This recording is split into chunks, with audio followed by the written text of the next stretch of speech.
at 7 p.m. for Free Speech Nation. This is a show where we address current affairs and news stories of the week with the help of two wonderful comedian panellists. I brought in comics because I want to give it a lighter edge, and also they work for less. See you there.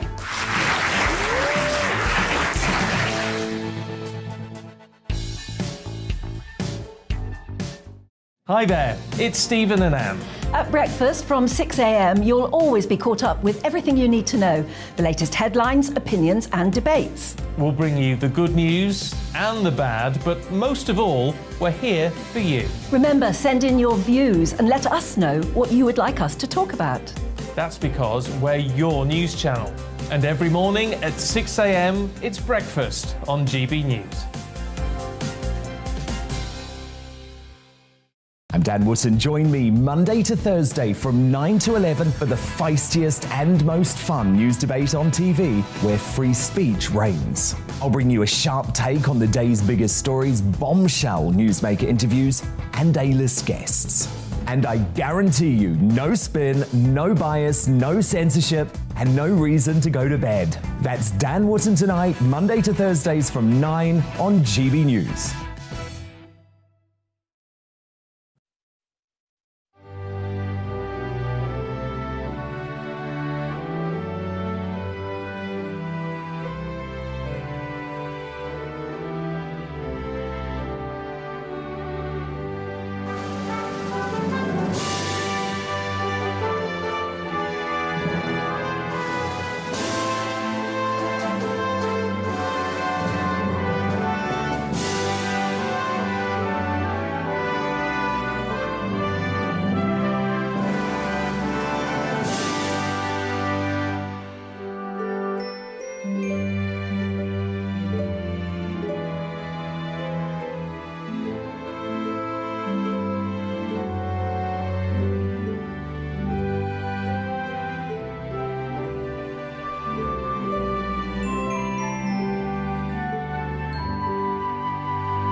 Skyrocketing inflation is now forecast to hit a 50-year high by January as fuel prices soar by 37%.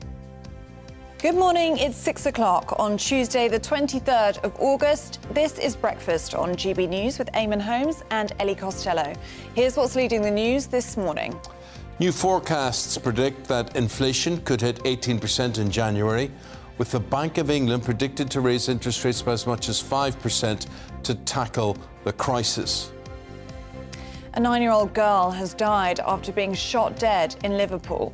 Merseyside police have been called to a property in the Knotty Ash area on Monday night after reports that an unknown male fired a gun inside the house. We'll bring you the latest throughout the morning.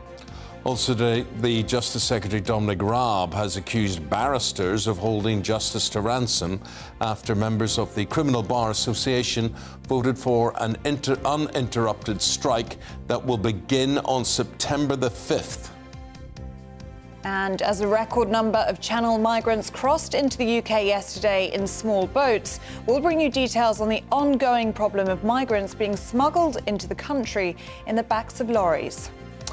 Look, throughout the morning, the news was quite depressing today, but you get involved in the discussions. We want to hear what matters to you. If it matters to you, it matters to us. gbviews@gbnews.uk. You can also tweet at GB News. Yeah, and don't forget, you can also subscribe to the GB News channel on YouTube to get all your latest on the big stories that everyone is talking about. Or download the app.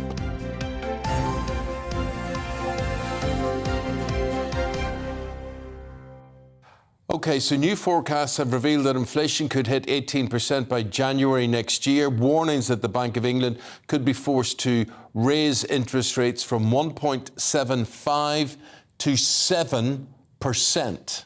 Yes, it comes ahead of a Friday announcement from Ofgem that the energy price cap will rise by over £1,500 in October. Well, for more on this, let's speak to the Chief Economic Advisor at the Centre for Economic and Business Research. That's Vicky Price. Vicky, I would say good morning to you, but it's not a very good morning with this sort of news. Vicky, how have we got to this situation? Inflation with the possibility, and I don't know how strongly you would rate that possibility, of 18% by the new year. In terms of where we might go from here, much will depend on gas prices. So it's the way the electricity cap will work, in other words, what consumers are going to have to pay, and therefore how it affects inflation, will depend hugely on the energy market, I'm afraid, because it is energy and food prices that are causing the inflation that we're seeing so far. And the question is how much further it will go up. And the way the formula works, I'm afraid, if it remains that way, wholesale prices of gas go up over a period, then, of course, the price that we have to pay at the end as consumers goes up as well, which is pretty normal, I think, in quite a lot of countries, except that in many other places they have put caps on the cap, if you like. They have either frozen increases in prices or given very, very heavy subsidies to energy companies. Vicky, as you say, a lot of this is to do with energy and energy prices. And in more depressing news, on the front of these newspapers this morning, it's also reporting that gas prices rose by 37% yesterday. And it's as Russia has said it's going to shut down its oil pipeline or critical pipeline to Europe for 3 days due to unscheduled maintenance. Now, is that something to be worried about? And when should we see the impact of that? Yes, we should be worried about that. It happened, of course, a little bit earlier this summer when there was maintenance going on. So for quite a few days, there was very little coming down the pipeline. And there was serious concern that even when flows would resume, they would be at a lower pace. And indeed, what we're seeing is that only about 20% of what used to come now comes to Europe. And of course, if it shuts down again, we'll get nothing for a while. So what's going on, of course, is that gas prices have reacted, as you're rightly saying. Gas prices now are 7 times what they were a year ago.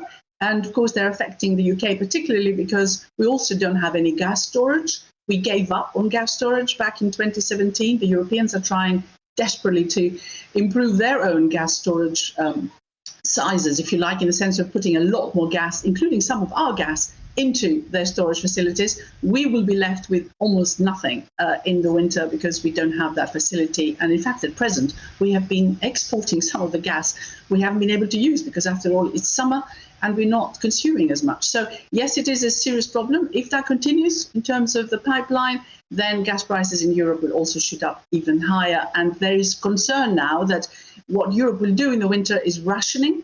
We're talking about this here already, but seriously rationing, particularly the industries that use a lot of energy, and then move on to households, which of course is going to be incredibly painful. And recession is forecast in Europe as well, I'm afraid, as much as it is here too. Vicky, I'm quite shocked to hear you talk about our lack of ability to store gas, a deliberate decision taken not to store gas. Hindsight's a great thing, of course, but, where did we go wrong 20 odd years ago in planning, or did we plan for energy security? What are the key areas or things that we didn't do that has put us in the situation that we are in today? Well, we did invest quite a lot in renewables, and we've done reasonably well. If you look at our electricity consumption right now, something like 40% comes from renewables. And when the wind blows, you have a lot more. And when the sun shines, as has been doing this summer, then again, you get more solar energy coming through. But of course, you still need a base, and the wind doesn't always blow, of course. And that base requires, I'm afraid, gas-fired power stations, nuclear, and even coal, which is exactly what's going on now in Europe, where there's a lot more coal being used when other supplies are reduced. But of course, we did not invest sufficiently in terms of storage. There is no doubt about that. And we closed the facility that we had in 2017. It was privately run by Centrica. We had privatized practically everything, had quite a lot of energy companies that were able to survive through importing very cheap gas from Russia or elsewhere. And that model was supposed to continue forever. And we're not the only ones who made that mistake. Of course, Europe has done that too. And they had reduced, even though they have the types of storage that at least allows facilities, that at least allows for the gas to be stored.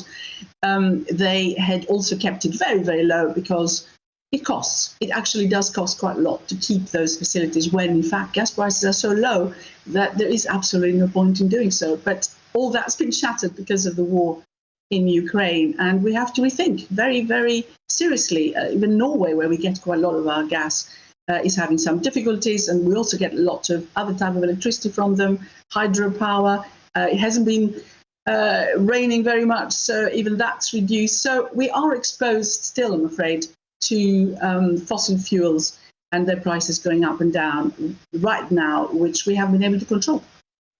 And Vicky, the energy price cap has been there previously to protect people, and the Lib Dems and Labour have been saying that we need to reduce that cap or at least freeze it at where it is in order to protect people, because it's not doing what it was supposed to do, especially now we're hearing this news that energy bills expected to top £5,000, more than £5,000 next spring. Well, the cap itself is slightly problematic, I have to say. There is now a look again at whether this is the way to go about it. If you look at the cap, there are all sorts of things you can do, because only 57% of the price that we pay and will be paying is due to wholesale price going up, or wholesale price accounts for just about 57% anyway of the overall price that we pay. The rest is lots of charges, whether it's standing charges, transmission, money we pay for renewables, but also from that, the consumer also pays for the warm winter discounts, and it actually also now pays for all those companies that have gone bust, that other firms have taken over in the energy industry, and we as consumers are paying for that. So a lot of it isn't really the price of gas, but nevertheless it's a very substantial part of it. There are calls now to look at that again, and also the fact that given that we do produce quite a lot of renewables, how come those renewable costs, which are very low, are not reflected in the price? In fact, the renewable producer generators are getting the very high gas prices instead. So there is a rethink about that. And if we don't do something about this, and you don't therefore either cap it or at least reduce, or freeze it or reduce the increase, then that inflation figure that we're hearing about may well turn out to be correct, because at various stages you have to be increasing that price as wholesale prices go up every 3 months from now on, which is a bit tight. And inflation, of course, if you do cap it, will come down as well. I mean, the Labour Party has calculated that their own forecasts would bring, and their own plans would bring inflation down by 4%. Now, this is a serious worry. If inflation is at 18, then it's still going to be 14%. But unless you do something about freezing those prices, or at least reducing the increase, then it's politically terribly, terribly dangerous for whoever comes to power on September the 6th or 5th, which is the final decision. 6th is when they take over. OK, I mean, I've listened to everything you've said there, and our viewers and listeners will have done the same. But as the Chief Economic Advisor for the Centre for Economic and Business Research, Vicky, put it all together and give me a mark out of 10. Give me a mark out of 10, 10 being the worst case scenario. How bad are things looking as it stands with the strikes, with the inflation, with the interest rates? Everything together, how bad out of 10 is it all? So 10, because I didn't hear you correctly, 10 is the worst, is it? Yeah. So yeah. 10 is, right. Well, I would put it at about 8, unless there is some sort of response from the leadership, whichever one is going to be. I'm assuming there is some, so I put it at 8. If there is no response, I put it at 10. Well, Vicky, thanks. Quite sobering, all of that. Yep. Appreciate your analysis. We've got to leave it there. Thank you very much indeed, Vicky Price. Now, the time is 11 minutes past 6, and we're now going to talk about this strike by barristers. The Justice Secretary, Dominic Raab, who himself, I think, is a solicitor, has accused barristers of holding justice to ransom. The Criminal Bar Association has announced a new wave of strikes for September the 5th, and they are indefinite. Right? Joining us now to discuss why barristers are striking, criminal barrister Zahid Ahmed. Very good to see you here. Zahid, well, how would you explain? I mean, you got somebody like Dominic Raab, he's the Justice Secretary. Basically, there doesn't seem to be a lot of sympathy for you from him. No. And it's very disappointing to hear him make these comments in the press today. we've been asking Dominic Raab to speak with us, to speak with me and other junior barristers so that he can understand why we're asking for this 15%, which his own report, a government report, has recommended. Yeah. And it's a shame that he's come to this point. What has he offered you? So what's been offered is a 15% increase as of October for new cases. So that was a recommendation which the government hasn't followed. The recommendation by the government is an immediate 15% on all cases. So what the government have done is they've avoided the 55,000 backlog and simply applied it to new cases, which us criminal barristers won't be seeing for the... So you're saying you can't really work your way through a backlog of 55,000 cases in the criminal justice system on the money that you've been having to make do with so far? Well, precisely. I mean, the last 3 years, my income has been less than £20,000 a year, and I work 60 hours a week. Why do you do it? I do it for justice, for those defendants and victims who come to court and who can have their say so that they can move on with their life. That's why I do it. I didn't come into this job to make money, but I need to make money in order to survive and to be able to continue to do the job.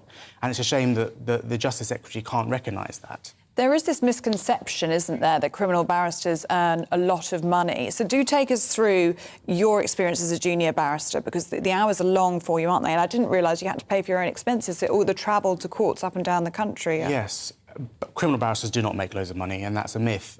People, when they hear criminal barristers, they assume all barristers. And it's correct that civil barristers, those that work outside of the publicly funded scheme, do make loads of money. But unfortunately, it's criminal barristers that don't.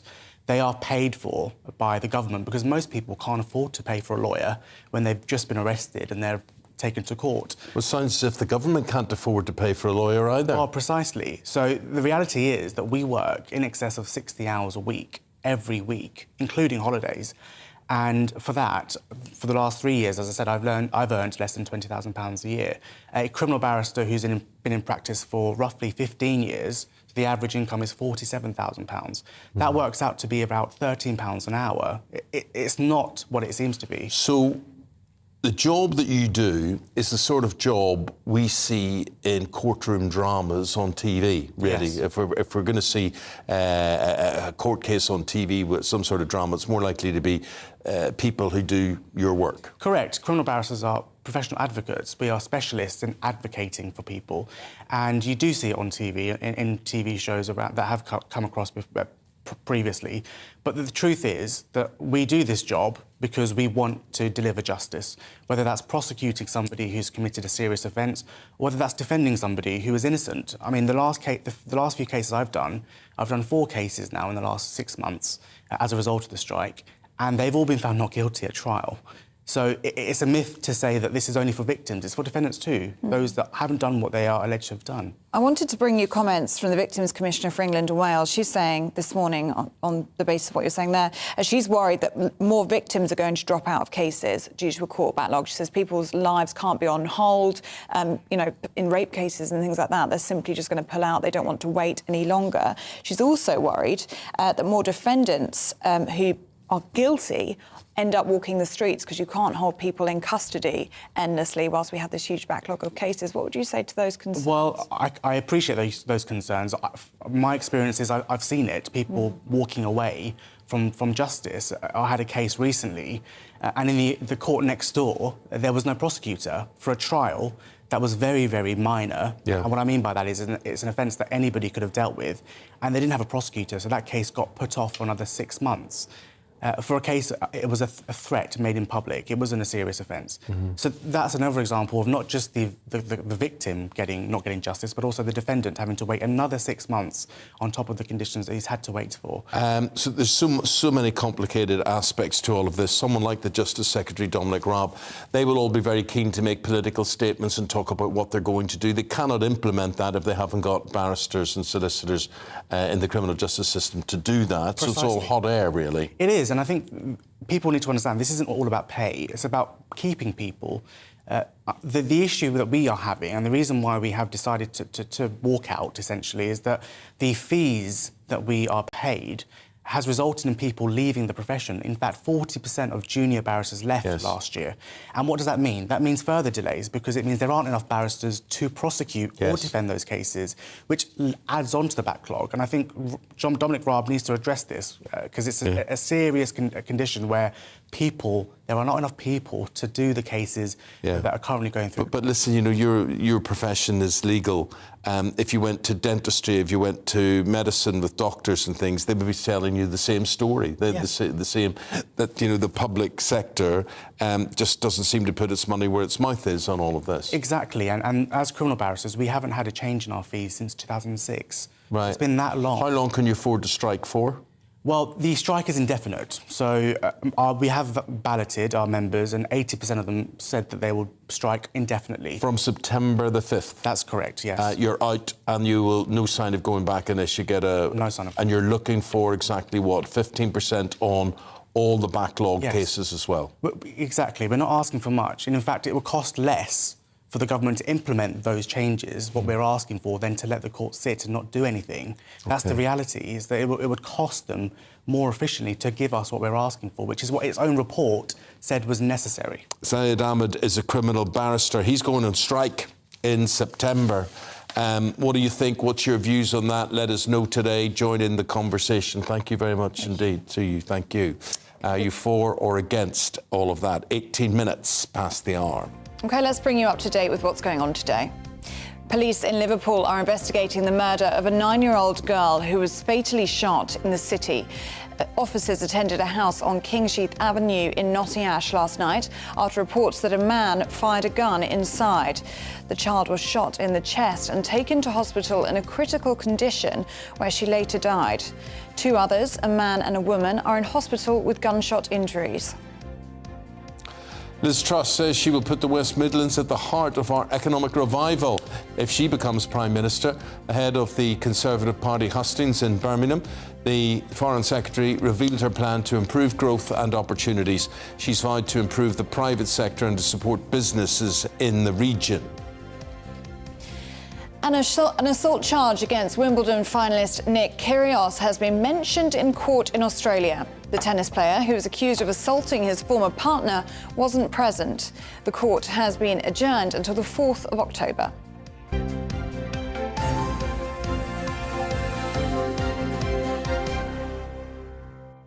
More airline cancellations from British Airways. BA announcing yet another round of these. It targets winter travel. They've axed 10,000 short-haul flights as well as over 600 round trips per day. This comes as Heathrow continues its passenger cap in a bid to minimise disruptions. Simon Calder will tell us what this means. Simon is travel editor at The Independent. Of these 10,000 flights, and these are round trips, I think we're talking about, Simon, who will be affected most?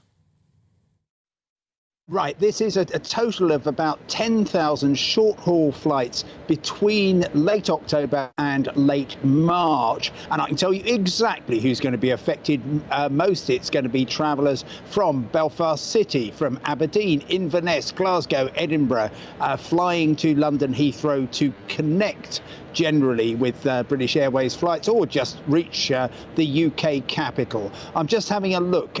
This is actually starting almost now, in that the BA is also cancelling about 200,000 empty seats are going to be taken out of the system between now and the end of October. Just looking a month ahead from today, so that's Friday the 23rd of September, London to Aberdeen, a really important route for northeastern Scotland. Normally you'd have anything up to 8 flights a day. There are just 2. The prices, let me just check. Yep, you can only fly in the evening, and the lowest fare is £215. Normally you'd be able to pick up something for about maybe £100. So much less choice on short-haul flights, particularly domestic, and higher fares. And the other aspect is going to be, and you'll know this because of your trips through London Heathrow, so many people rely on those links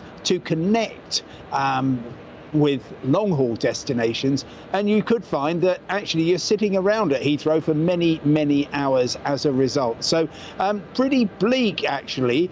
British Airways says, look, we're only going to be reducing our schedule by 8%, which doesn't sound much. But if you're on one of those 1 in 12 flights which are going to be cancelled, or you are trying to find a seat on with a reduced number of seats, then I'm afraid it is going to be very significant for you. Simon, I want to ask you why commuters, why people who are trying to link up to those onward flights as well, why people in Belfast and Glasgow, Edinburgh, Aberdeen, Manchester, why are we paying the price for this?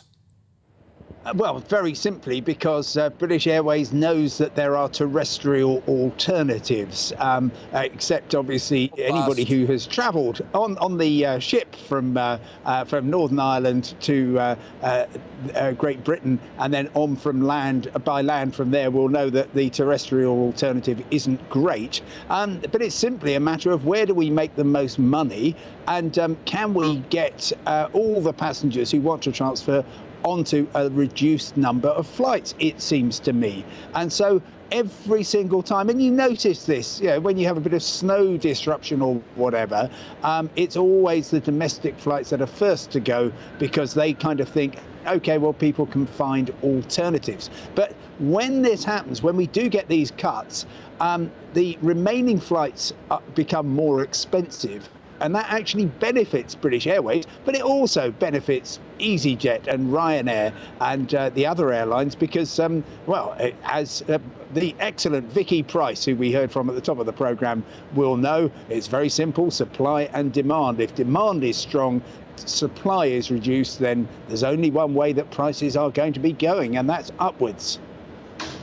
We saw so many cancellations over the summer holidays, which made sense in a way because there weren't enough staff on the ground and it was, of course, high season. But now we're hearing about more cancellations in low season, in winter. I mean, that's going to be worrying news to many people. I mean, is it a sign that BA could be in trouble?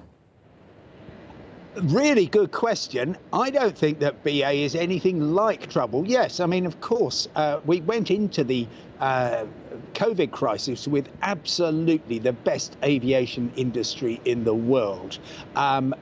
The big airlines, including British Airways, EasyJet, Ryanair, took on billions of pounds in debt in order to keep going, and that they do remain with high levels of debt. However, British Airways has this magic secret, which is the majority of slots at London Heathrow, the busiest, most in-demand airport in Europe, and they know that that is going to be worth a fortune. Now, they cut about 1 in 8 of the flights this summer, or that's how the scores will add up by the end of it, over 30,000 flights.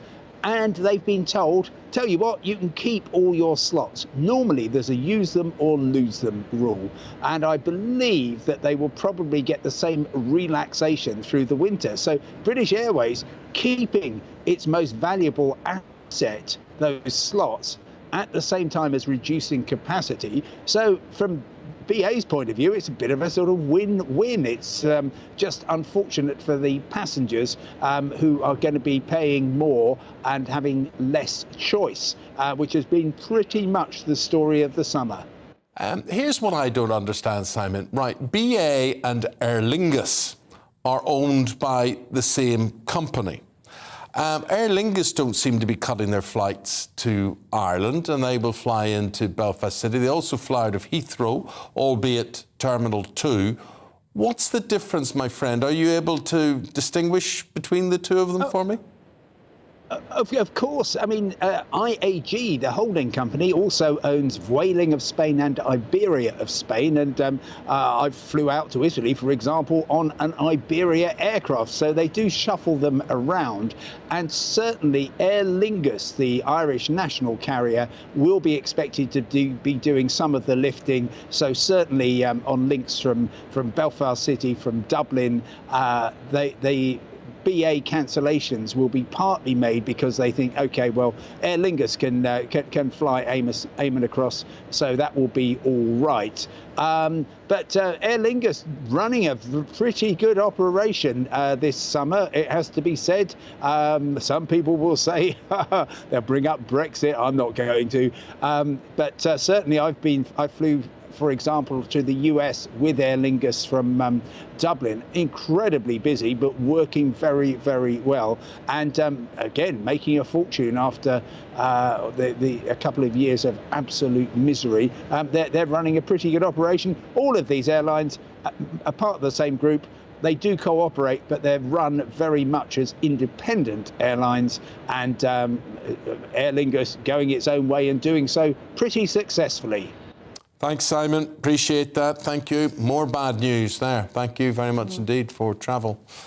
OK, coming up, our Home and Security editor Mark White will bring us the latest on the current wave of migrant crossings. That's after this.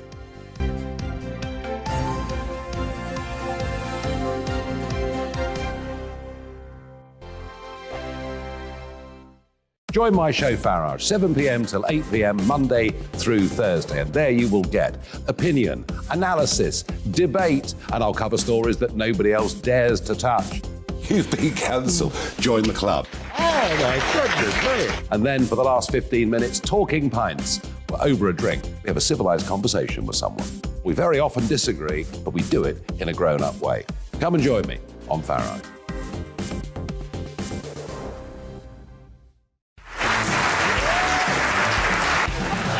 My name is Andrew Doyle. Join me every Sunday evening at 7 p.m. for Free Speech Nation. This is a show where we address current affairs and news stories of the week with the help of two wonderful comedian panellists. I brought in comics because I want to give it a lighter edge, and also they work for less. See you there.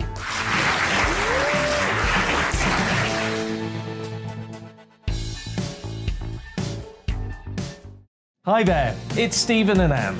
At breakfast from 6 a.m, you'll always be caught up with everything you need to know, the latest headlines, opinions and debates. We'll bring you the good news and the bad, but most of all, we're here for you. Remember, send in your views and let us know what you would like us to talk about.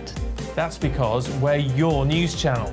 And every morning at 6 a.m, it's breakfast on GB News. I'm Dan Wootton. Join me Monday to Thursday from 9 to 11 for the feistiest and most fun news debate on TV, where free speech reigns. I'll bring you a sharp take on the day's biggest stories, bombshell newsmaker interviews, and A-list guests.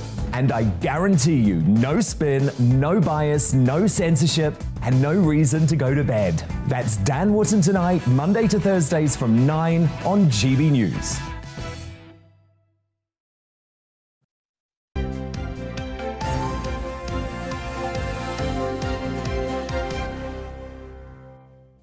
It's exactly 6:30 and still to come on the programme. At 6:45, do you still go to the cinema? I went to the cinema on Friday night. Did you? What did you see? Good. I went to see Star Trek, the motion picture, remastered. Was it good?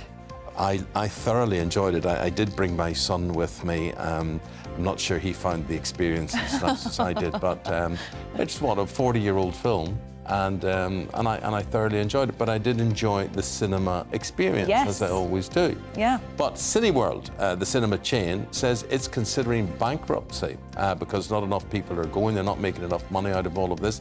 The pandemic killed them dead, and we're asking if the cost of living crisis is actually killing the big screen experience, because it's not a cheap night out. No, and do let us know if you're still going to the cinema. GBViews at gbnews.uk. At 7:45, we're going to be speaking to the Manager Director of Iceland, Richard Walker. He's got a big announcement for us about how his company is tackling the energy crisis. OK, your experience of supermarkets, what they can do for you, let us know. GBViews at gbnews.uk. You can tweet also at gbnews.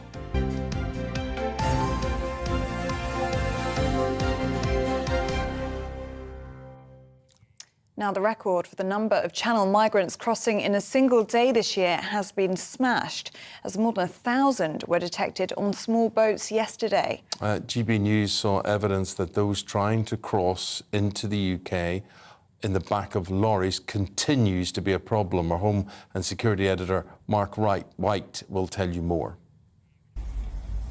For those migrants who can't afford to pay the thousands of pounds for a small boat trip across the Channel, this is where you'll find them, hanging around the ferry ports of northwestern France, just waiting for their chance to get into the port and onto the lorries. As we filmed through the gloom, the camera catches sight of a lone figure, difficult to make out as they walk between the trailers in this lorry park. Suddenly, another makes a dash for one of the trucks. They're looking for anywhere they can squeeze themselves into. Inside the trailer is ideal, but when you're determined, any space will do. Part of the driver's routine these days are regular checks of their vehicles.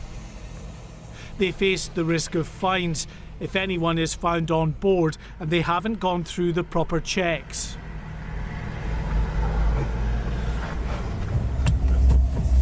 This group of migrants have been searching for anything they can find to help them scale the perimeter fence.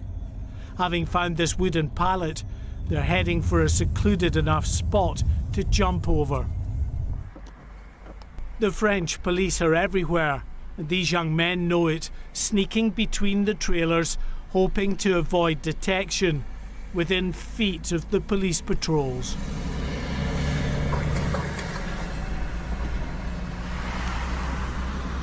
Time and again, this migrant tried to jump onto lorries as they headed off to the port, disappearing out of view as this police van arrives. Another driver flags the officers down as he's heard people trying to get into his vehicle. He thinks they may have been on the roof. Migrants will often cut through the canvas on top to get into the trailer. Quite understandably, attention has been focused of late on the small boats crisis. It is a highly visible means of entering the UK, unlike the clandestine method of hiding in the back of a lorry. And the numbers crossing by small boat just continue to climb. On Monday, this year's record for those crossing in a single day, almost 700, was smashed, as many more than that took advantage of perfect weather conditions in the Channel. But the issue of migrants trying to smuggle themselves on board vehicles has never gone away. Around 8,000 were detected in the past year in enhanced checks by Border Force at both French and UK ports. These checks require huge resources. The added impact of policing the Channel for small boats at the same time only adds to the strain. And although we know about those detected inside lorries at ports, there are no estimates for the number who've managed to get through. Only if they're caught will many try to claim asylum. If they make it to the UK, most of these young men will end up working in the illegal economy. Mark White, GB News. Please stay with us after the break. We're going to be going through the papers in the company of Emily Carver and Norman Baker. Hope you can join us.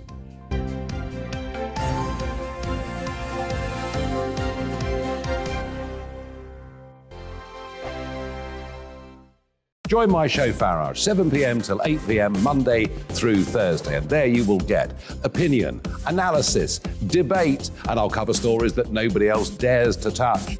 You've been cancelled. Join the club. Oh, my goodness me. And then for the last 15 minutes, talking pints. We're over a drink. We have a civilised conversation with someone.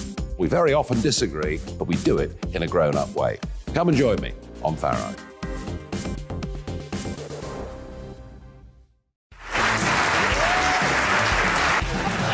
My name is Andrew Doyle. Join me every Sunday evening at 7 p.m. for Free Speech Nation. This is a show where we address current affairs and news stories of the week with the help of two wonderful comedian panellists. I brought in comics because I want to give it a lighter edge, and also they work for less. See you there.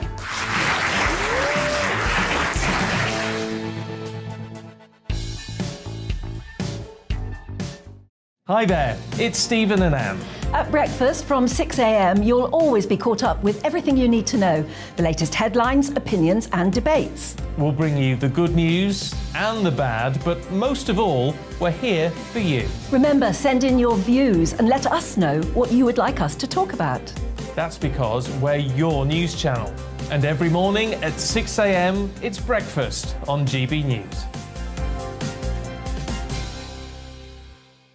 I'm Dan Wootton. Join me Monday to Thursday from 9 to 11 for the feistiest and most fun news debate on TV, where free speech reigns. I'll bring you a sharp take on the day's biggest stories, bombshell newsmaker interviews, and A-list guests.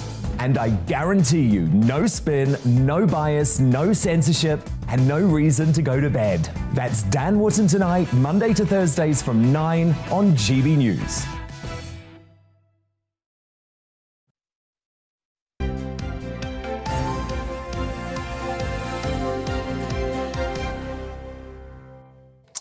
Here are your newspapers on this Tuesday morning in the company of Norman Baker and Emily Carver. Very nice to see you both, Norman. We'll start with you and this big story that shocked all of us today. The forecast that inflation will hit 18% or could hit 18% by January next year. Yes, this is driven, I think, to a large degree by energy prices, which are going through the roof. And we've got a further cut of a few days from the gas pipeline from Russia, which Putin's using to exert pressure on the West. I don't know what's happening with the Russian economy. I think that's probably suffering as well, but it's having impact on the European economy as well, and demonstrates how dependent we are both on foreign energy and on fossil fuels. And both those things are unhelpful for the future of the country. But 18% is going to lead to, I think, further social unrest, not just in terms of people demanding more wages, but also in terms of people unable to cope. And this is, I'm old enough, Eamonn, as dare I say you are, to remember the 1970s and the problems that occurred then in terms of social cohesion. And I think we're going to move towards that, unfortunately, again. What about the cohesion of the coalition government, which you were part of under David Cameron and Nick Clegg? Did you guys fail to plan for this? Could you have done more in terms of energy security? I think, dare I say, the coalition government was a model of cohesion compared to government subsequently. But in terms of energy policy, we could have done more, I think, and some of us did actually want to do more. I wanted to do more myself on energy conservation and energy efficiency, which I think is a neglected area in this country, as well as developing renewables. We've done quite well in renewables in recent times, but we could have certainly planned further ahead. And of course, it's stop-start on nuclear for the last 30, 40 years. Energy security is a big thing. I mean, we were hearing from an economist at the top of the programme who was saying we don't store gas, for instance, because it's really, gas was so relatively cheap, it was expensive to store it. Yeah. But there's a difference now between the economics of something like that and the security of all Precisely. And business operates on a short fuse, if you like, between what it needs and what it needs to store. Well, when you store something, it costs money to store it, and therefore that's a cost you don't want to incur unless you have to. But you know, there's a fine line between order and chaos in society. You look back to about, I think it was 2001, 2002. There was a fuel tanker drivers strike, if you remember that. And we learned at that point we only about 7 or 8 days supply of petrol in this country. You know, it isn't very. And then there was massive queues at garages, if you recall, at that particular point.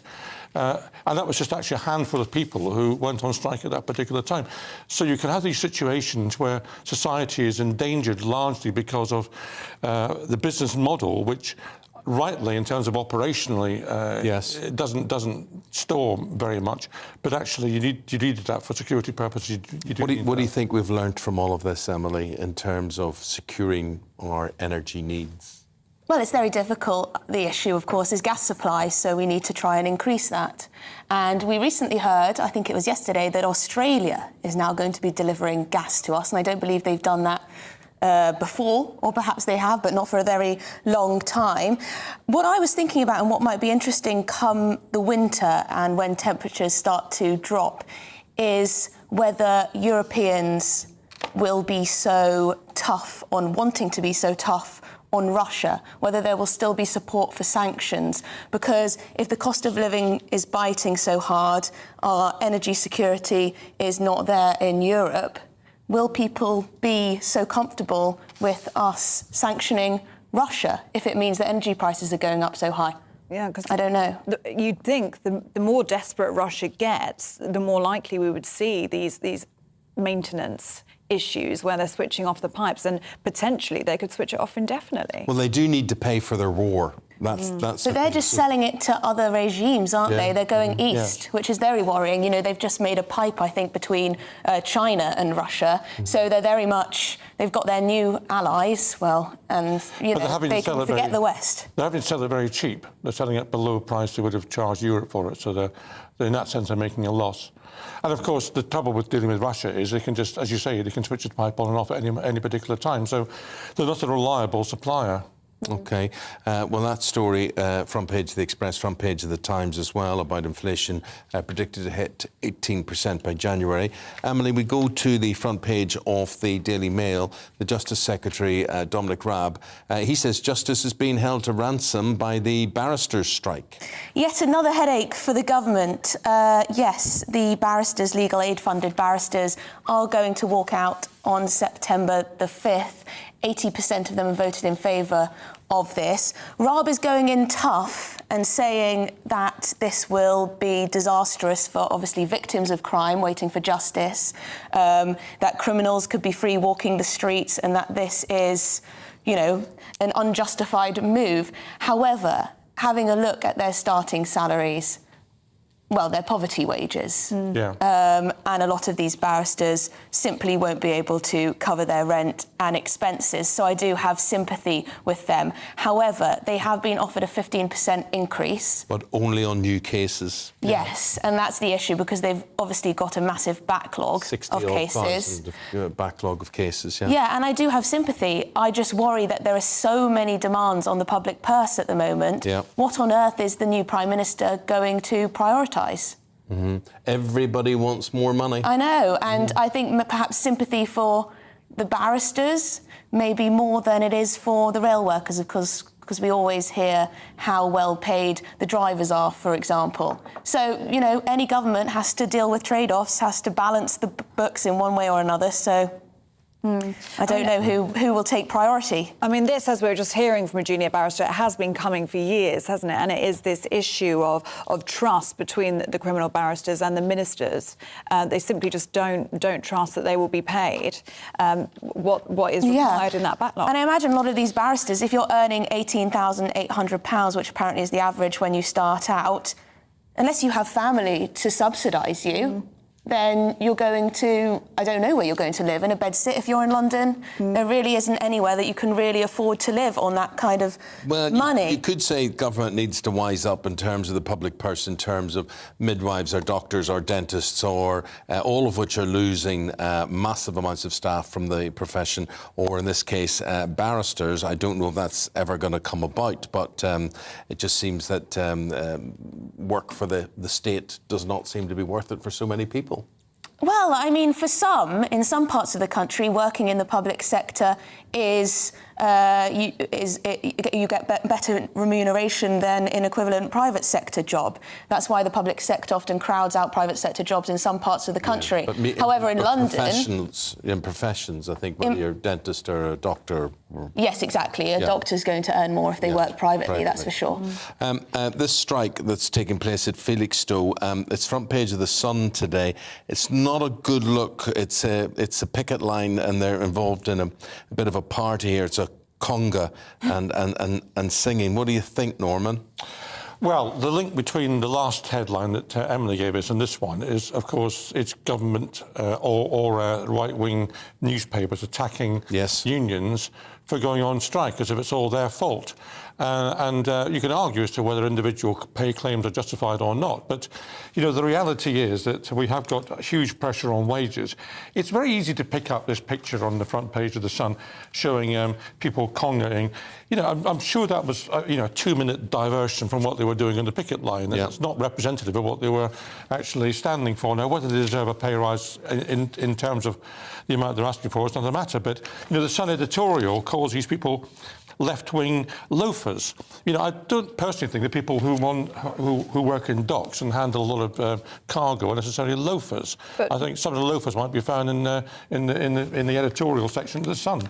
Well, Norman, you've got to admit that the optics on that photo do not look of course. good. I mean, for local businesses, especially in Felixstowe, who are struggling to get their supplies in now, for people who are, building homes or waiting on car parks, or, everyday people that are affected, to see people dancing in a conga line, rather than bringing their goods in, it's not a good look. I totally agree with that, but I think you can always you can get one picture that maybe accurate or can be misleading.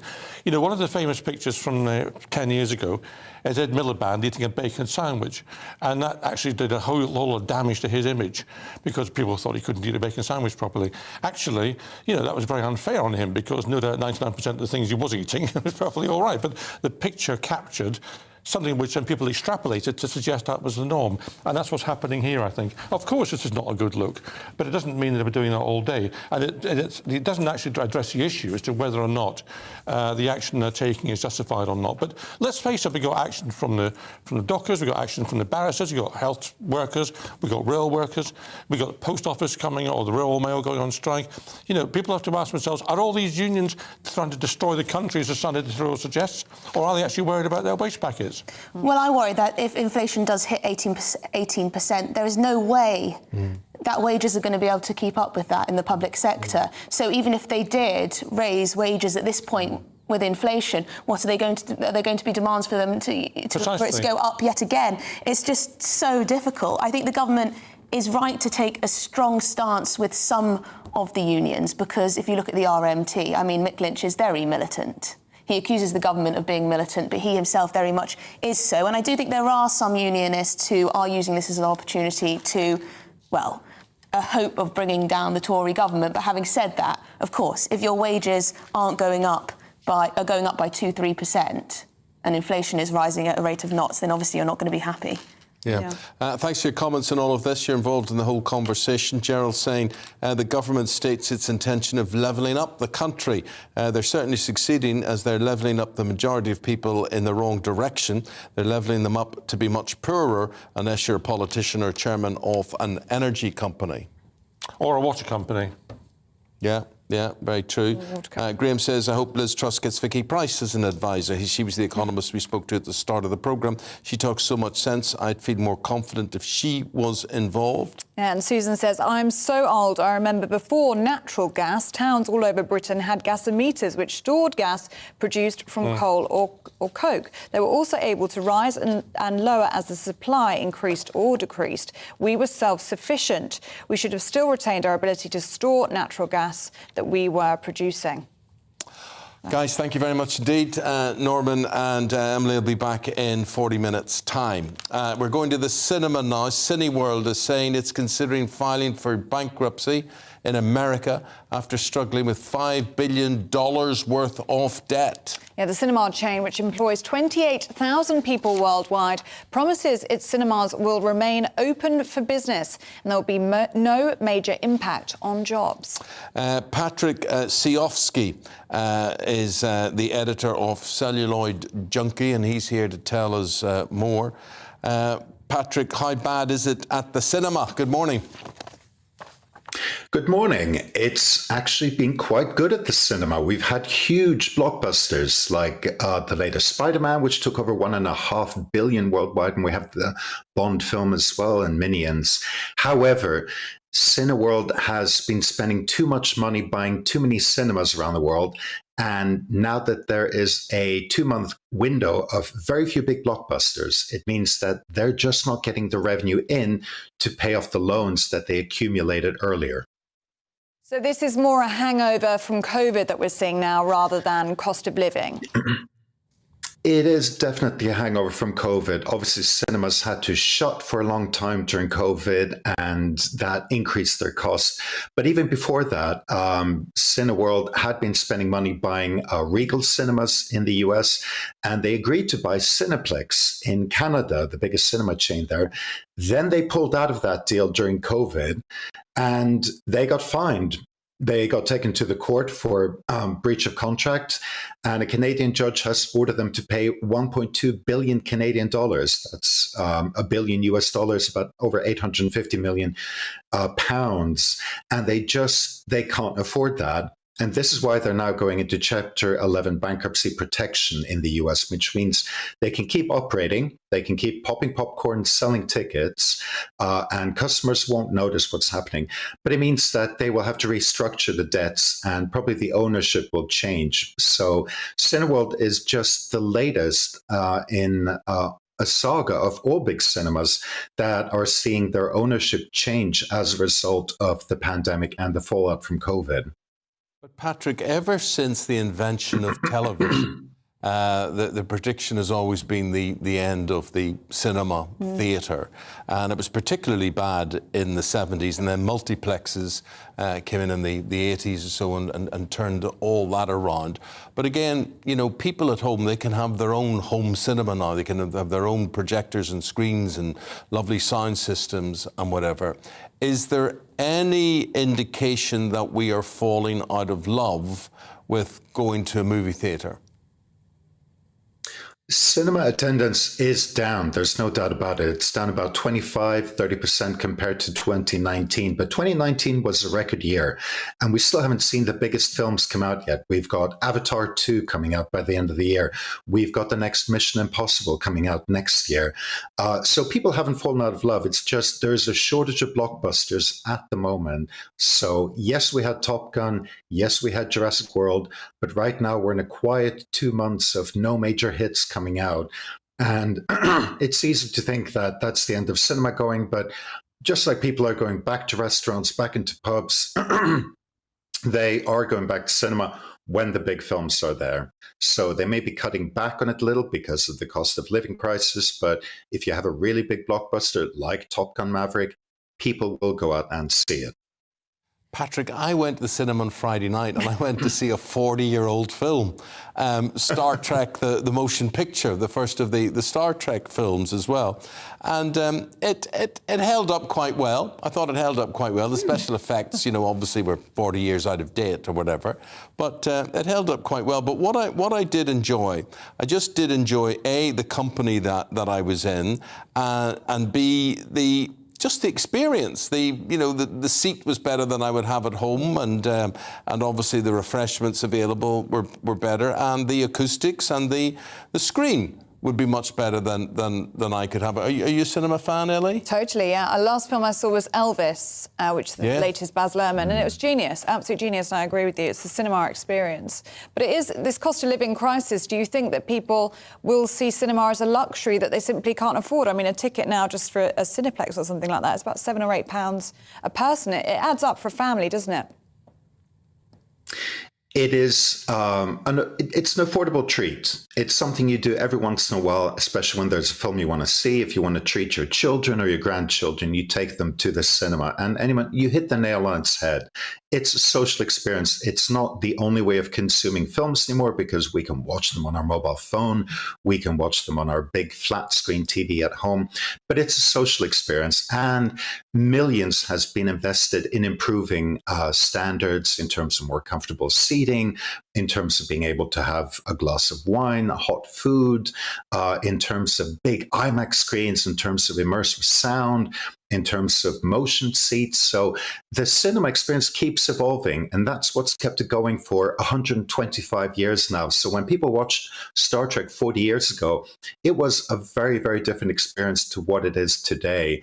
And as long as cinema keeps evolving, but also making it affordable enough for people to be able to enjoy it as the occasional luxury, then cinema will definitely survive.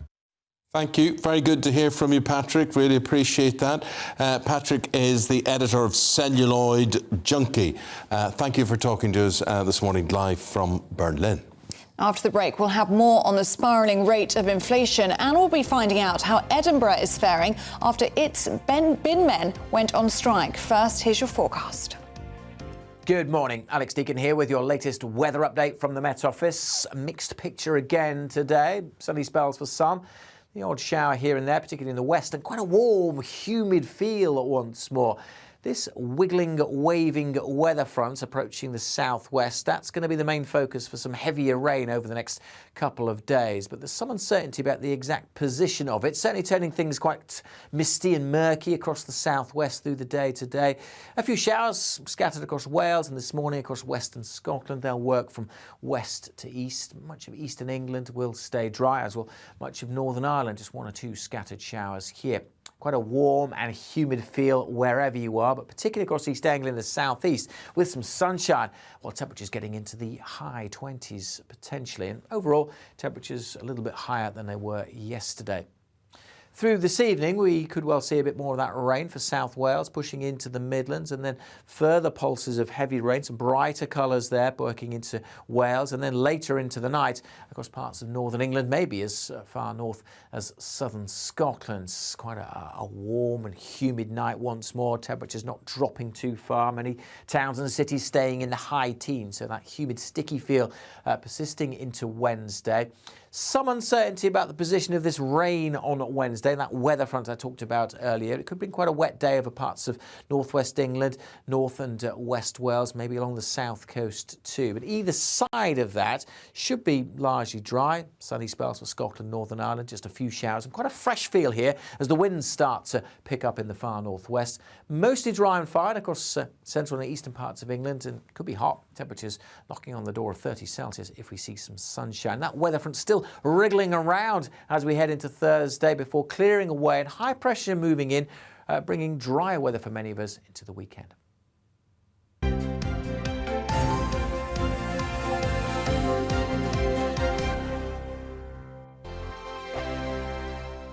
Join my show Farage, 7 p.m. till 8 p.m. Monday through Thursday. And there you will get opinion, analysis, debate, and I'll cover stories that nobody else dares to touch. You've been cancelled. Join the club. Oh my goodness me. And then for the last 15 minutes, talking pints. We're over a drink. We have a civilised conversation with someone. We very often disagree, but we do it in a grown-up way. Come and join me on Farage.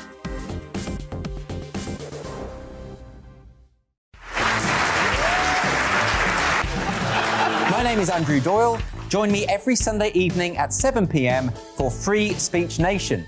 This is a show where we address current affairs and news stories of the week with the help of two wonderful comedian panellists. I brought in comics because I want to give it a lighter edge, and also they work for less.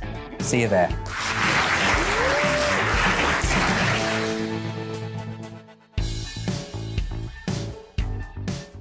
Hi there, it's Stephen and Anne.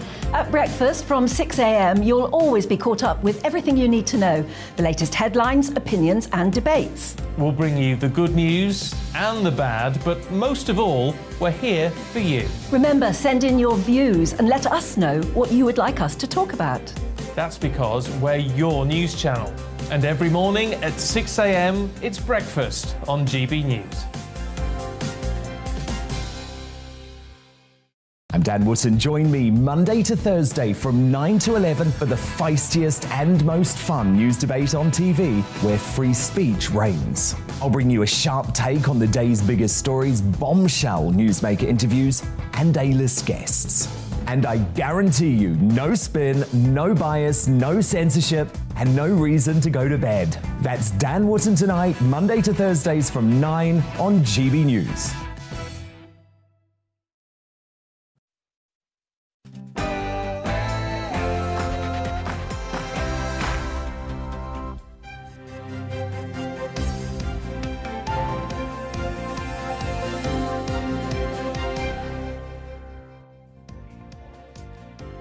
Skyrocketing inflation is now forecast to hit a 50-year high by January.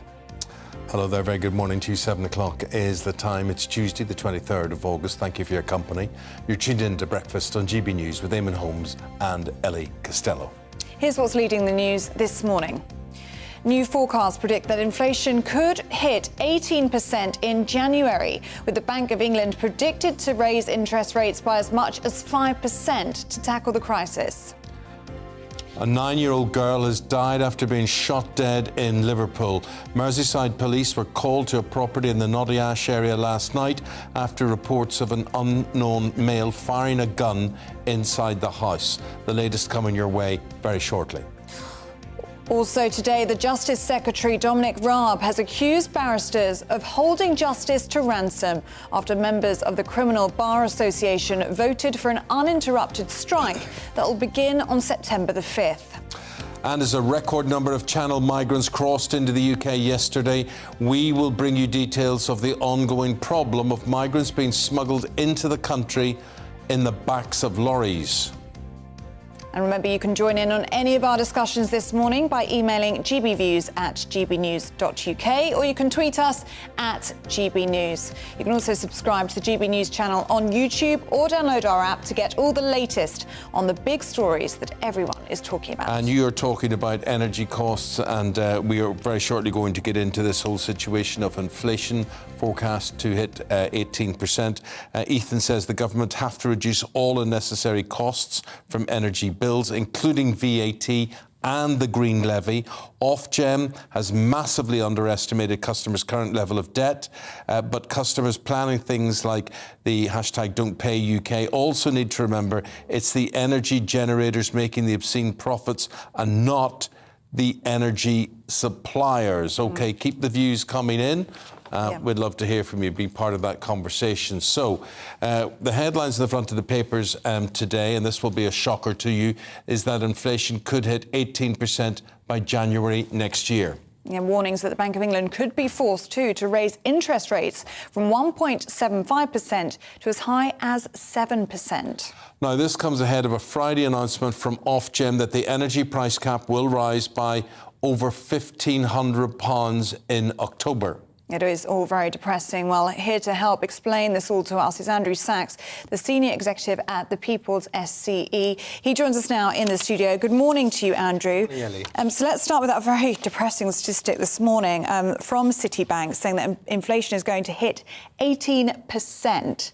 How likely is that, do you think? Well, it's quite alarming, isn't it, really? However, I would say in the past, these kind of bank analysis people who work in research have been regarded as a little bit sensationalist, but now, because the public are used to these increasing levels of inflation over the recent few months, they're starting to be taken very seriously. And if we look back over the last year, their analyses have been quite accurate.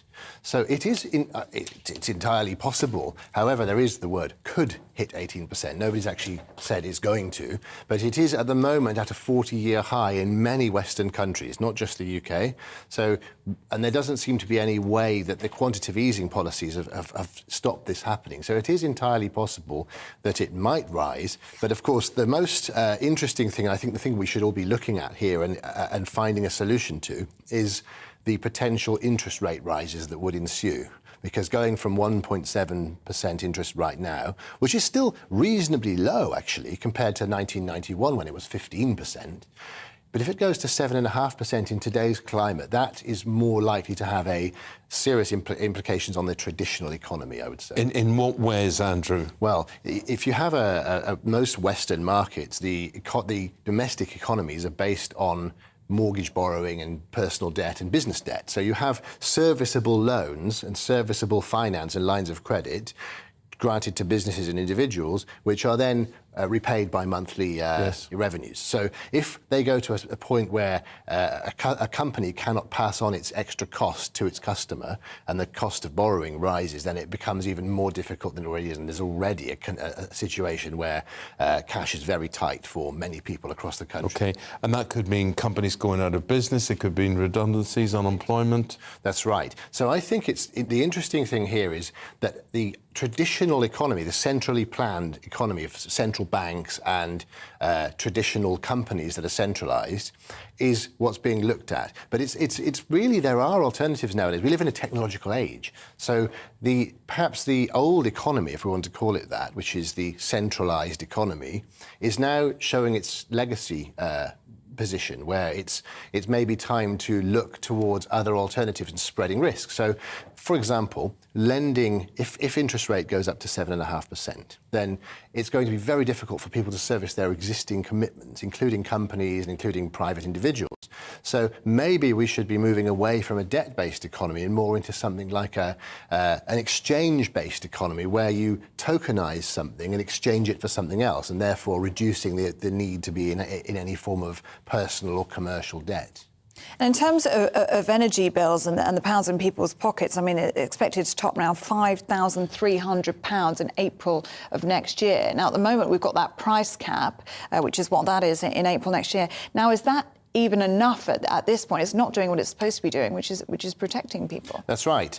In France, there was recently a law made where the government capped rent increases and capped energy increases. So there is some. They even put the price of fuel at the pumps down. So that's something positive in France. However, in the UK, where it's really high still, if it does go up to that level, you're talking £600 a month on average for an energy bill. So it's very, very high. And of course, last year, a lot of energy companies, 35 energy companies, there was a lot of open market competition. 35 energy companies exited the UK market very quickly in September last year. So now there are just a few, and it's got to the point where it's very expensive. It's a big concern. But I think there are ways of spreading the risk. Yesterday, for example, the British pound it's been on a downward, very steady downward trajectory against the US dollar over the last few months. But yesterday morning, at the open of business in the UK trading session, it went really sharply down to the lowest it's been in a whole year. So I think confidence in this, what they call the fiat money economy, is starting to become very, very shaky. You don't happen to know if the euro's holding up, do you? Euro is very volatile, actually. It's less. The US dollar has been quite steady, which is interesting considering. Well, their inflation's lower, isn't it? They're not energy dependent. That's right. That's the reason. Yeah. There's more confidence. It's not so much that they still had an inflation issue, a 40-year high going back a few months, but it's more. There's more productivity and there's less of a economic risk in the US dollar than there is in the euro and the pound. So the euro has been very volatile. So it's when you're looking at the pound and dollar against the euro, the pound and euro against the dollar, they both appear to be going down against the dollar. So this cost of living crisis is affecting everyone in the Western world, but it's affecting the UK particularly and some parts of Western Europe more than it is affecting the United States. Andrew, got to say goodbye to you. Thank you very much indeed. Andrew Sachs is a senior executive of the People's SCE. Thank you very much indeed. Bad news to wake up to today. A 9-year-old schoolgirl has been shot dead in her home in Liverpool last night. Yes, the child was inside her house in Knotty Ash in Merseyside last night when a man reportedly fired a gun inside the property. Let's go live now to our reporter Sophie Reaper. Sophie is there at the scene. Sophie, good morning. Good morning to you both. Yes, I'm here where Merseyside police were called around 10 p.m. last night to King's Heath in Knotty Ash, Liverpool, after reports that an unknown male had fired a gun inside one of the properties here behind me. When they arrived at the scene, they found a 9-year-old girl with gunshot wounds to the chest. She was taken to hospital for her injuries, where she sadly later died. There's also reports that a man suffered a gunshot wound to his body and a woman suffered a gunshot wound to her hand. They were both taken to hospital, where they're both still being treated for their injuries. Merseyside police have said that a murder investigation has now been launched with CCTV, door-to-door and forensic inquiries all now underway. In a statement from the Assistant Chief Constable Jenny Sims, she said, "Our thoughts and condolences go to her family and friends at this very difficult time. No parent should ever have to suffer the loss of a child in these dreadful circumstances. This crime is abhorrent and our communities must come forward and tell us who is responsible. We are carrying out a number of lines of inquiry as a matter of urgency and would ask for dashcam, CCTV or mobile phone footage from anyone who lives, works or was visiting the area of King's Heath Avenue last night." We'll bring you updates here from Liverpool as it continues throughout the morning. Sophie, thank you very much indeed. Now, the streets of Edinburgh have been left overwhelmed with litter and overflowing bins due to a strike by refuse workers. It's a 12-day walkout. It started last Thursday. It's due to last until the end of month, and it comes as the city hosts the annual Fringe Festival. Well, our Scotland reporter Davy Donaldson is in Edinburgh. Good morning, Davy. Tell us more. Oh, good morning, and as you can see over my shoulder, we're starting to accumulate a lot of rubbish here. Just to give you an idea, when I turned up around about 7:15, 6:30 this morning, I came along the road here, and on this pile behind me was actually a flock of seagulls just pecking away at rubbish, picking bits of rubbish and flying off with them. So that shows you how bad it is. Right down the street here as well, bags of rubbish. There's rubbish all over the Grass Market, which is the area I'm standing in. It really is appalling. Obviously, we've got the Fringe Festival going on at the moment, so you can imagine, this is the window to the world in terms of Edinburgh and Scotland, and here we are, a situation where foreign people are coming here and seeing rubbish just being piled up, lying around, and I have to say it's now starting to smell as well. And this is all due to the strike, as you say, Eamonn, there, that between the bin workers and the council. So it's going to take a monumental bit of negotiation today. They are meeting again today. 3.5% was the original offer. That was up to 5% on Friday. And just a note here from yesterday, a statement came out yesterday from the GMB Scotland organiser, Keir Greenaway. She said, "Our members want clarity from COSLA about whether this proposal comes with the assurance of a flat rate reward, a key demand for any union pay claim." It also says the union of the highest paid get the biggest cash increases in any offer would be unacceptable, let alone that is still well below inflation. So it does look like there's some work to go. They are meeting again this morning, I know that for a fact, and we'll see what happens then. But you really have to look around you here in Edinburgh and start to get worried about, what's going to happen here. This problem looks like it's going to get worse because there's not going to be any refuse collections, and it's not just here in Edinburgh because it's now going to start spread across Scotland. We've got Falkirk, we've got Stirlingshire, we're heading more towards Glasgow as well. So this is a problem that's actually going to get worse, certainly before it gets any better. David, thank you very much indeed. We can see it all around you there. So another strike and a right mess. Yeah, and you can imagine the smell as well. Yeah, okay, and that's just Davy. Anyway, 13 minutes past 7 o'clock. Let's bring you up to date with what's happening news-wise. Now, as we were just hearing, sad news this morning. Police in Liverpool are investigating the murder of a 9-year-old girl who was fatally shot in the city. Officers attended a house on Kingsheath Avenue in Knotty Ash last night after reports that a man fired a gun inside. The child was shot in the chest and taken to hospital in a critical condition where she later died. 2 others, a man and a woman, are in hospital with gunshot injuries. Liz Truss says she will put the West Midlands at the heart of her economic revival if she becomes Prime Minister. Ahead of the Conservative Party hustings in Birmingham, the Foreign Secretary revealed her plan to improve growth and opportunities, vowing to improve the private sector and to support businesses in the region. An assault charge against Wimbledon finalist Nick Kyrgios has been mentioned in court in Australia. The tennis player, who is accused of assaulting his former partner, wasn't present. The case has been adjourned until the 4th of October.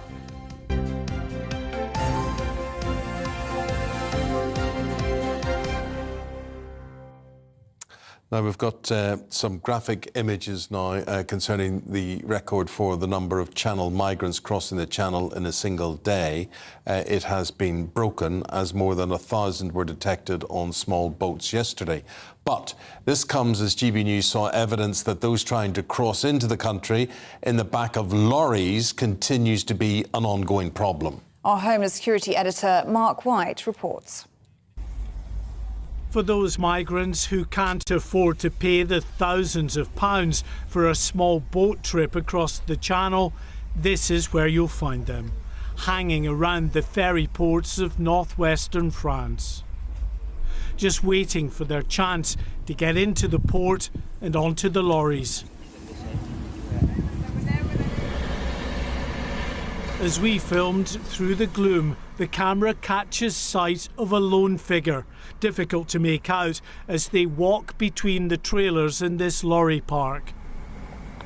Suddenly, another makes a dash for one of the trucks.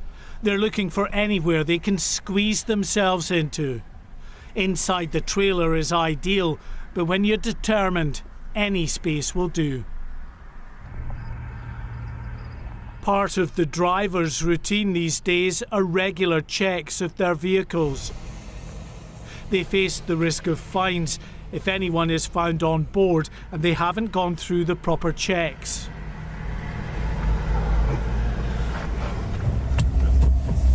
This group of migrants have been searching for anything they can find to help them scale the perimeter fence. Having found this wooden pallet, they're heading for a secluded enough spot to jump over. The French police are everywhere, and these young men know it, sneaking between the trailers, hoping to avoid detection, within feet of the police patrols.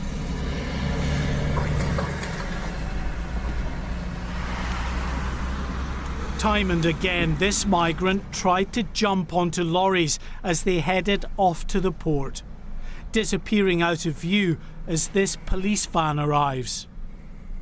Another driver flags the officers down as he's heard people trying to get into his vehicle.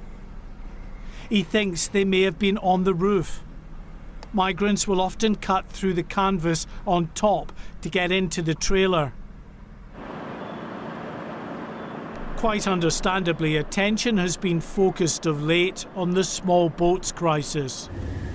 It is a highly visible means of entering the UK, unlike the clandestine method of hiding in the back of a lorry. And the numbers crossing by small boat just continue to climb. On Monday, this year's record for those crossing in a single day, almost 700, was smashed, as many more than that took advantage of perfect weather conditions in the Channel. But the issue of migrants trying to smuggle themselves on board vehicles has never gone away. Around 8,000 were detected in the past year in enhanced checks by Border Force at both French and UK ports. These checks require huge resources. The added impact of policing the Channel for small boats at the same time only adds to the strain.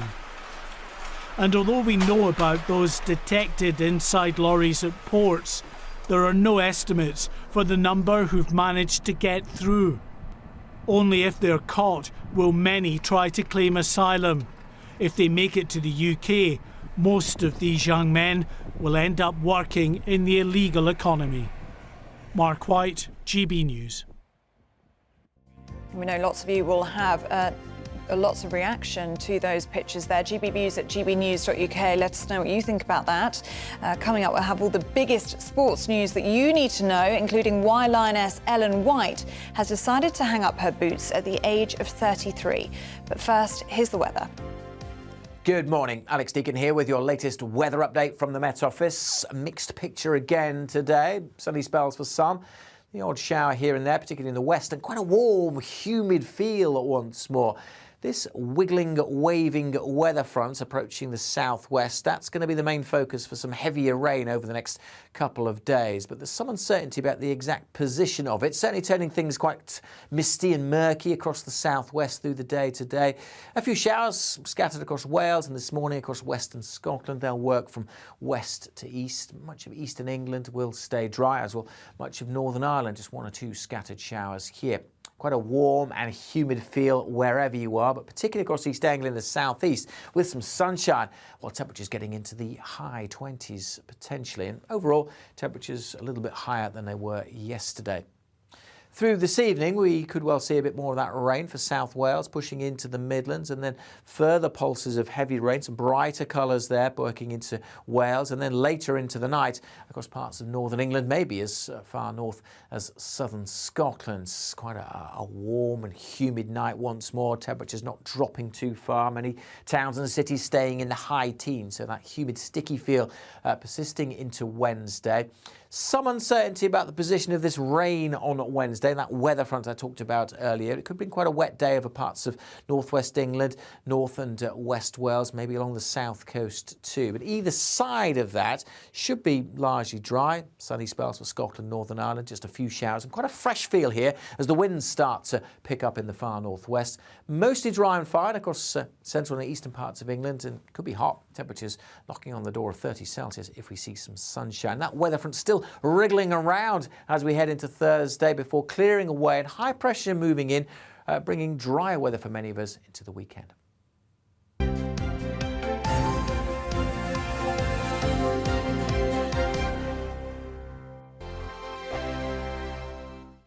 Join my show Farage, 7 p.m. till 8 p.m. Monday through Thursday. And there you will get opinion, analysis, debate, and I'll cover stories that nobody else dares to touch. You've been cancelled. Join the club. Oh my goodness me. And then for the last 15 minutes, talking pints. Over a drink, we have a civilised conversation with someone. We very often disagree, but we do it in a grown-up way. Come and join me on Farage.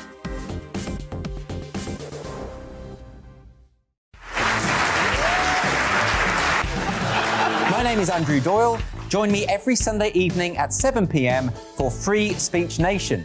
This is a show where we address current affairs and news stories of the week with the help of two wonderful comedian panellists. I brought in comics because I want to give it a lighter edge, and also they work for less. See you there.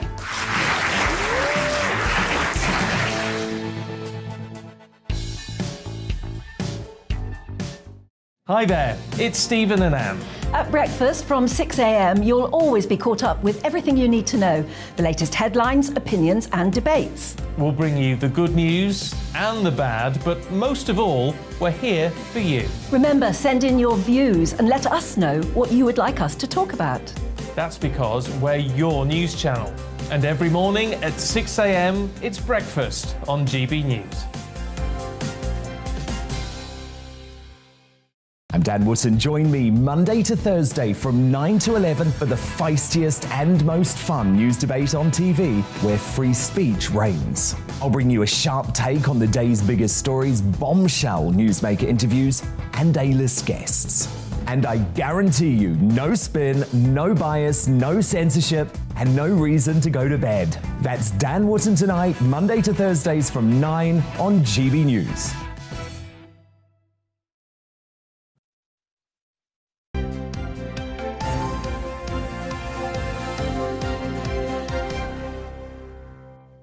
And this morning, here comes my favourite story of the day. Before we come to that, still to come on today's programme, Ellie. At 7:45, Iceland boss Richard Walker will be telling us how his supermarket is working to tackle people's skyrocketing energy bills. And then at 8:45... a record number of Brits are seeking help for porn addiction. We'll speak to a therapist who says working from home has pushed some people to watch pornographic material for up to 14 hours a day. You see, I don't understand That's this, extreme. Really. Right, Really so extreme. they watch porn, but is that a worse addiction? Does that consume their whole lives? How can you get through 14 hours in a day? Oh. So if I was a porn addict, does that mean would I be like that MP who went to work and watched it? You have to get your during fix. work? You would think, wouldn't you? We're going to there's- find out. There's We can treatment ask all these available for all of questions. this. Yeah. Yeah. 14 hours a day, though, that is... Is it a real addiction? Is it Yeah. a real addiction? How damaging is it? If you suffer from it, let us know. A lot of you may not see it as a chore, but anyway, let us know. You can join in any of our discussions. You can email gbviews@gbnews.uk, or indeed the Twitterati. Twitterati is GB News, yes. And we've got YouTube, and we've got an app, and there's no escaping Hurry up, us. I've got the sport. Yeah, to all do. right, we'll get on with it, yeah. Right. Here it comes.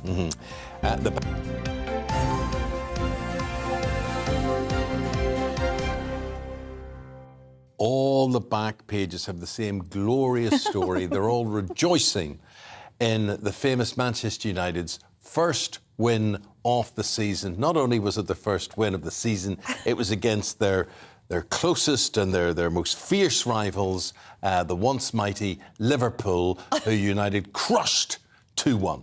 The Mirror follows up with love and hate after Erik ten Hag's shock move, dropping Ronaldo and Harry Maguire paid off. Man United producing one of their best performances in years.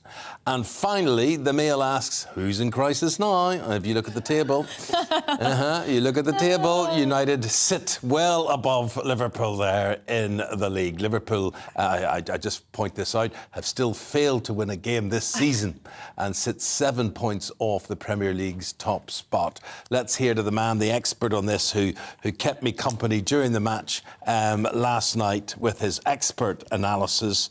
Well, I have to say, mate, I wasn't expecting that result.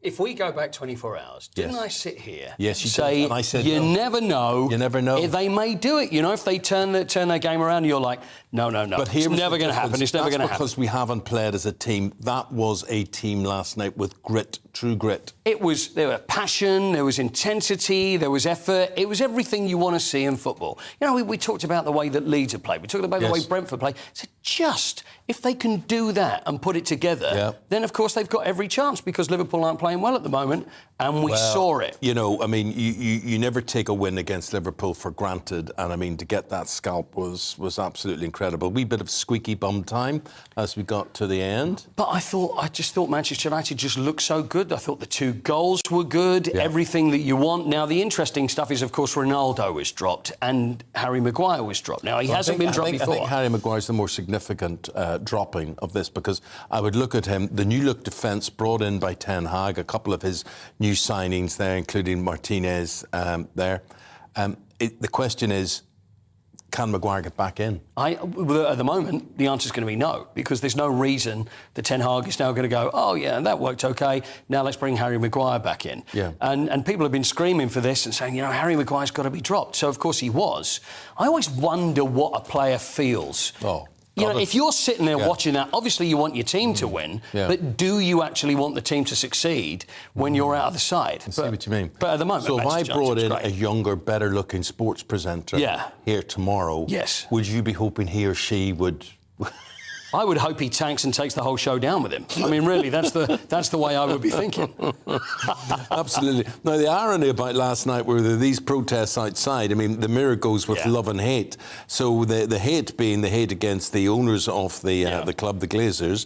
And then everybody goes inside to watch the match, and absolutely, this is what it's all about. Their addiction to that team. It is. It's all about the team. It's all about the football. And when fans, they're not happy when the team's not doing well. That's the bottom line. Because if the team was doing well and everything was looking OK, would they be protesting about the Glazers? There was a time when we had the protest a couple of years ago, and then things looked a bit better. It quietened down a bit. You would celebrate after that. And the thing is, I would imagine that most of the protests were probably chosen to be at this game because it seemed like this is a game we're going to lose. Yes, yeah. And I think most Manchester United fans felt that way. Expected to lose. So afterwards, as things are getting better, do you sort of think, well, you know, what's the greater good here? The Glazers they've brought in Casemiro from Real Madrid, and this is a fantastic central midfielder, and he's signed for £80 million. This is big money that's still being spent on the club. So whether it is the Glazers, whether it's the situation, whether it's further down the line, it's difficult to tell what's going wrong. But at the moment, it's looking very good. And Erik ten Hag, I tell you what was also interesting. He swore during his interview. He did. He dropped the F-bomb, didn't he? He dropped the F-bomb. But in Dutch TV, and I know Rafa van der Vaart very well, who's a famous player and played for the Netherlands, and he does this on Dutch TV. It's all the time. Is that like allowed in Dutch TV? It is. They can do it, and I thought maybe we could start doing it during the sport. Everyone in Hollandland sort of speaks like like this. Yes. So maybe when they say the F word, it doesn't sound so bad. I think maybe. The funniest chant of the night was the United supporters singing, "We're not going down." You know, we're not going to be... See, that's what you want. That's what you football irony. But looking better. Would I have been laughing this morning? Did I expect to be laughing this morning? No. Listen, I've got to say, it's just so good to see a smile on your face talking about football. Thank you. It's lovely. Thank you. You got Southampton at the weekend. You know it's probably going to be all service resumed.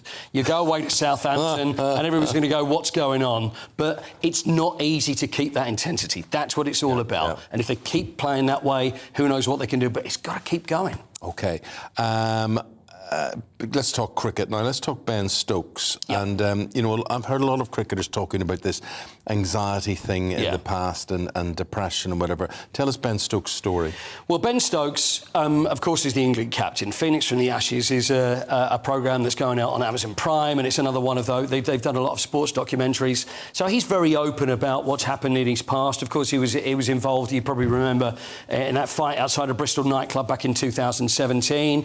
That affected him, and he wasn't happy, and he admits in this that he was very unhappy about the way the ECB and the Cricket Board responded, because he was suspended immediately. He didn't go and play in the Ashes, and basically it was a very bad time for him. Came back again, he was acquitted, so came back, started playing very well. He's also had a lot of problems as well mentally, and he's had a lot of fights. And I'm going to watch that. I think it's going to be really, really interesting, because there's a lot of sporting figures. People just think, these guys, they get paid loads of money, it's a great life.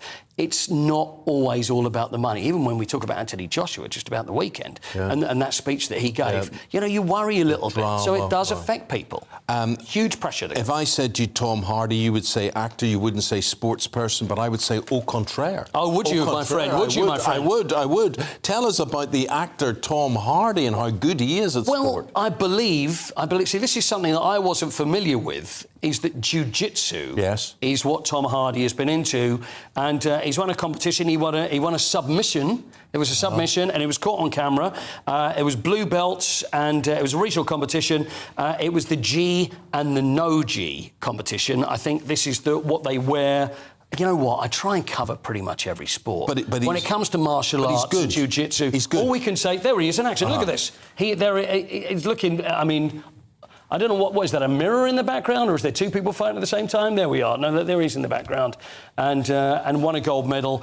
The level of it, I don't think we're talking about Olympics yet, but the way he's holding on to him with his legs there, you really wouldn't want to argue with him. He might be in the new Kung Fu Panda movie or something like that. There may be something like that. Well, I couldn't actually do that. I could do sumo wrestling. Oh, now that's not true. Wearing that big nappy. See, you could wrap your legs around there, just wear your pajamas. pyjamas. If I fell on you, you wouldn't get up. I'll tell you that much. Okay. I'll tell you that. Thank you very much indeed, Paul Coit there and Tom Hardy winning gold at jiu-jitsu. So excellent stuff for him. Thank you.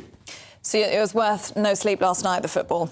You're very happy this morning, aren't you? The trouble was I got so excited, I got sort of head up, and I couldn't really then go to bed and turn off. Was the plan to catch a little bit and then go to bed, and it got too good? No, the plan was, I phoned my mate John, and he said to me, I'm not even sure I'll watch, and I thought, John, I think you're right. It'd be humiliation, it'd be utter humiliation, and it was Liverpool, and it would be humiliation, and then I thought, we'll sneak a peek, and then we scored, and then I thought, I'm staying with it. Staying here now. Off, and I'm glad you've got something to smile about this morning, because we need it, don't we? It's all very depressing. But you're happy this morning, over something at least, which is good. Let us know if you caught that game last night, if you're as happy as Eamonn this morning. GB Views at GB News. There's a whole part of the Northwest that won't be very happy, but anyway. Norman Baker and Emily Carver, they've got the papers. All we need is your company right after this.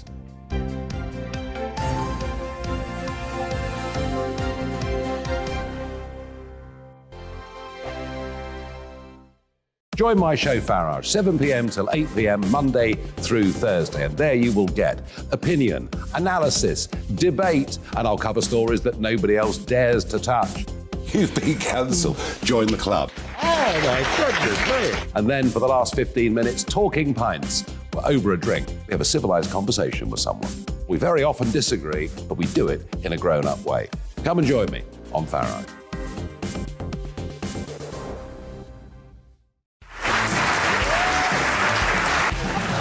My name is Andrew Doyle. Join me every Sunday evening at 7 p.m. for Free Speech Nation. This is a show where we address current affairs and news stories of the week with the help of two wonderful comedian panellists. I brought in comics because I want to give it a lighter edge, and also they work for less. See you there.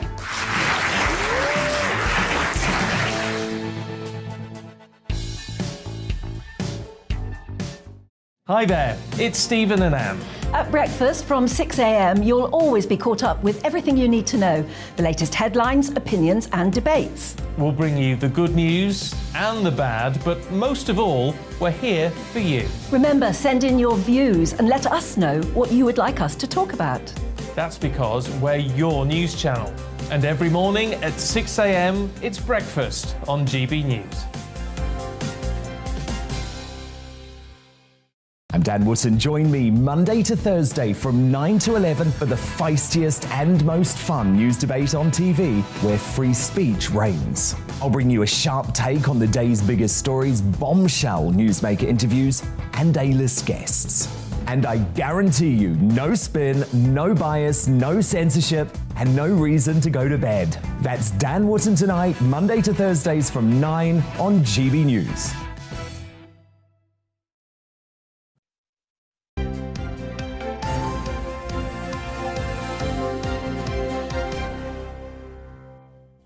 The time is 7:35. Good morning to you, and let's bring you up to date with what's going on today. Justice Secretary Dominic Raab is accusing striking barristers of holding justice to ransom. Criminal barristers in England and Wales will stage an indefinite and uninterrupted strike next month. They're demanding better pay and legal aid funding. The education system needs radical change, including scrapping GCSEs and A-levels in favour of a new assessment. That's according to former Prime Minister Tony Blair and the Tony Blair Institute. It says school leavers need to be better prepared for the workplace, with more emphasis on creativity, communication and problem solving. The Duke and Duchess of Cambridge are relocating their family to Windsor. William and Kate will set up home in Adelaide Cottage in Windsor's Home Park, and their children, Prince George, Princess Charlotte and Prince Louis, will all start at the same school, Lambrook School near Ascot, in September.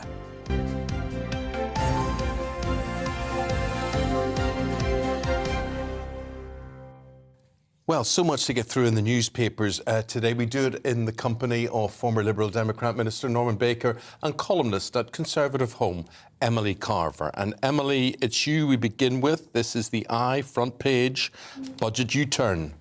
Yes, it seems that Liz Truss has a bit of a headache at the moment too, as well as the government at large. So apparently she's not going to be having her emergency budget as soon as she gets into office if she wins the leadership contest. That, of course, was what she was saying. She was going to have a big cost of living budget, cutting taxes, etc., etc.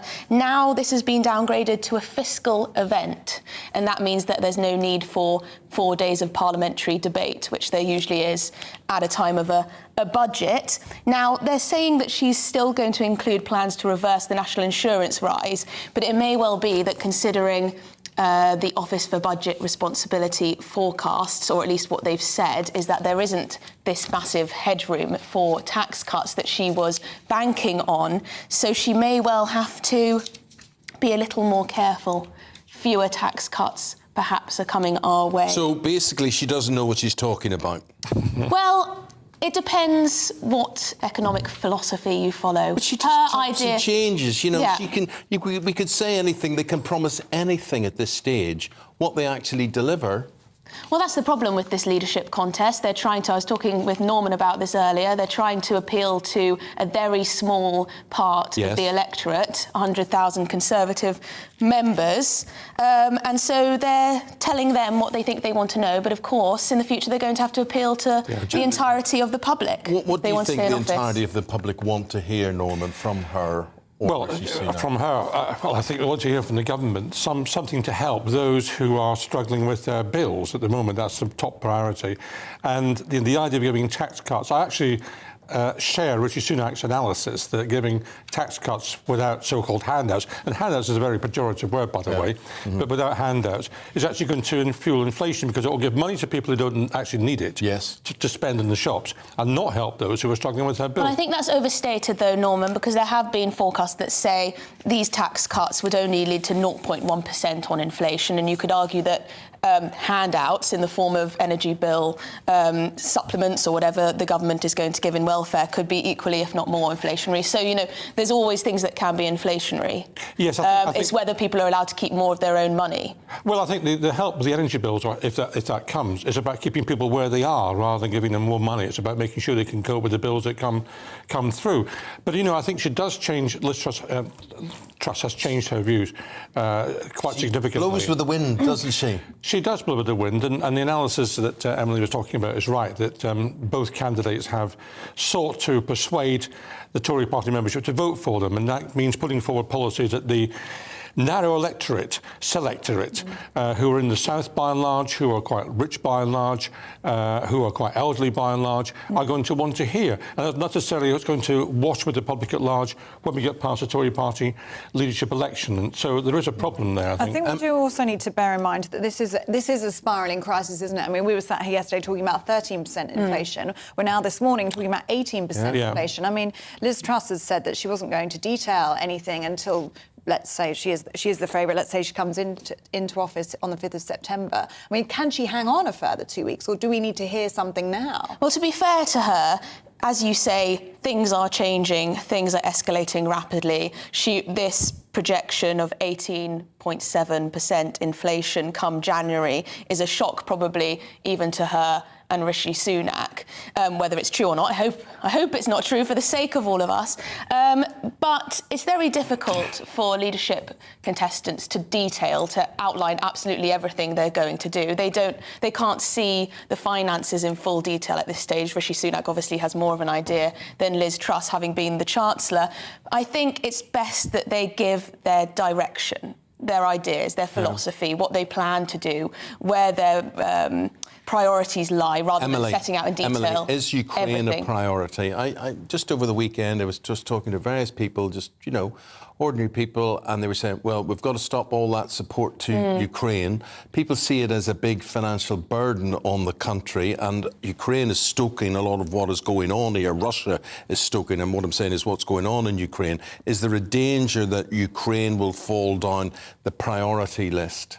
Yes, I think so. And Colonel Richard Kemp wrote about this, that come winter, when cost of living is so high, rising energy bills, people are going to think, why are we sending tens of millions, hundreds of millions, I don't know how much exactly we're sending over there, but huge amount of money for something that seems, to a lot of us, very distant. Now, of course, there's the moral case and the argument that Russia, if they, take an inch, they'll take a mile. So if you give an inch, they'll take a mile. So, it's not just a moral case for the government. Actually, there is a moral case, but it's more than that, because if Putin gets away with Ukraine, then Moldova's next. Well, exactly. Then you look at Estonia and Latvia and Lithuania, and before you know where you are, he's recreating the Soviet Union.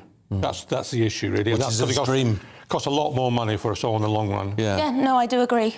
We go to the front page of the Telegraph, and we reported in our news bulletins there about the Blair Institute with Tony Blair at its head, and they're saying that GCSEs and A-levels not fit for purpose. To thrive in a world of AI and automation, people will need skills that complement these technologies. Well, this is the man who gave us education back about 20 years ago.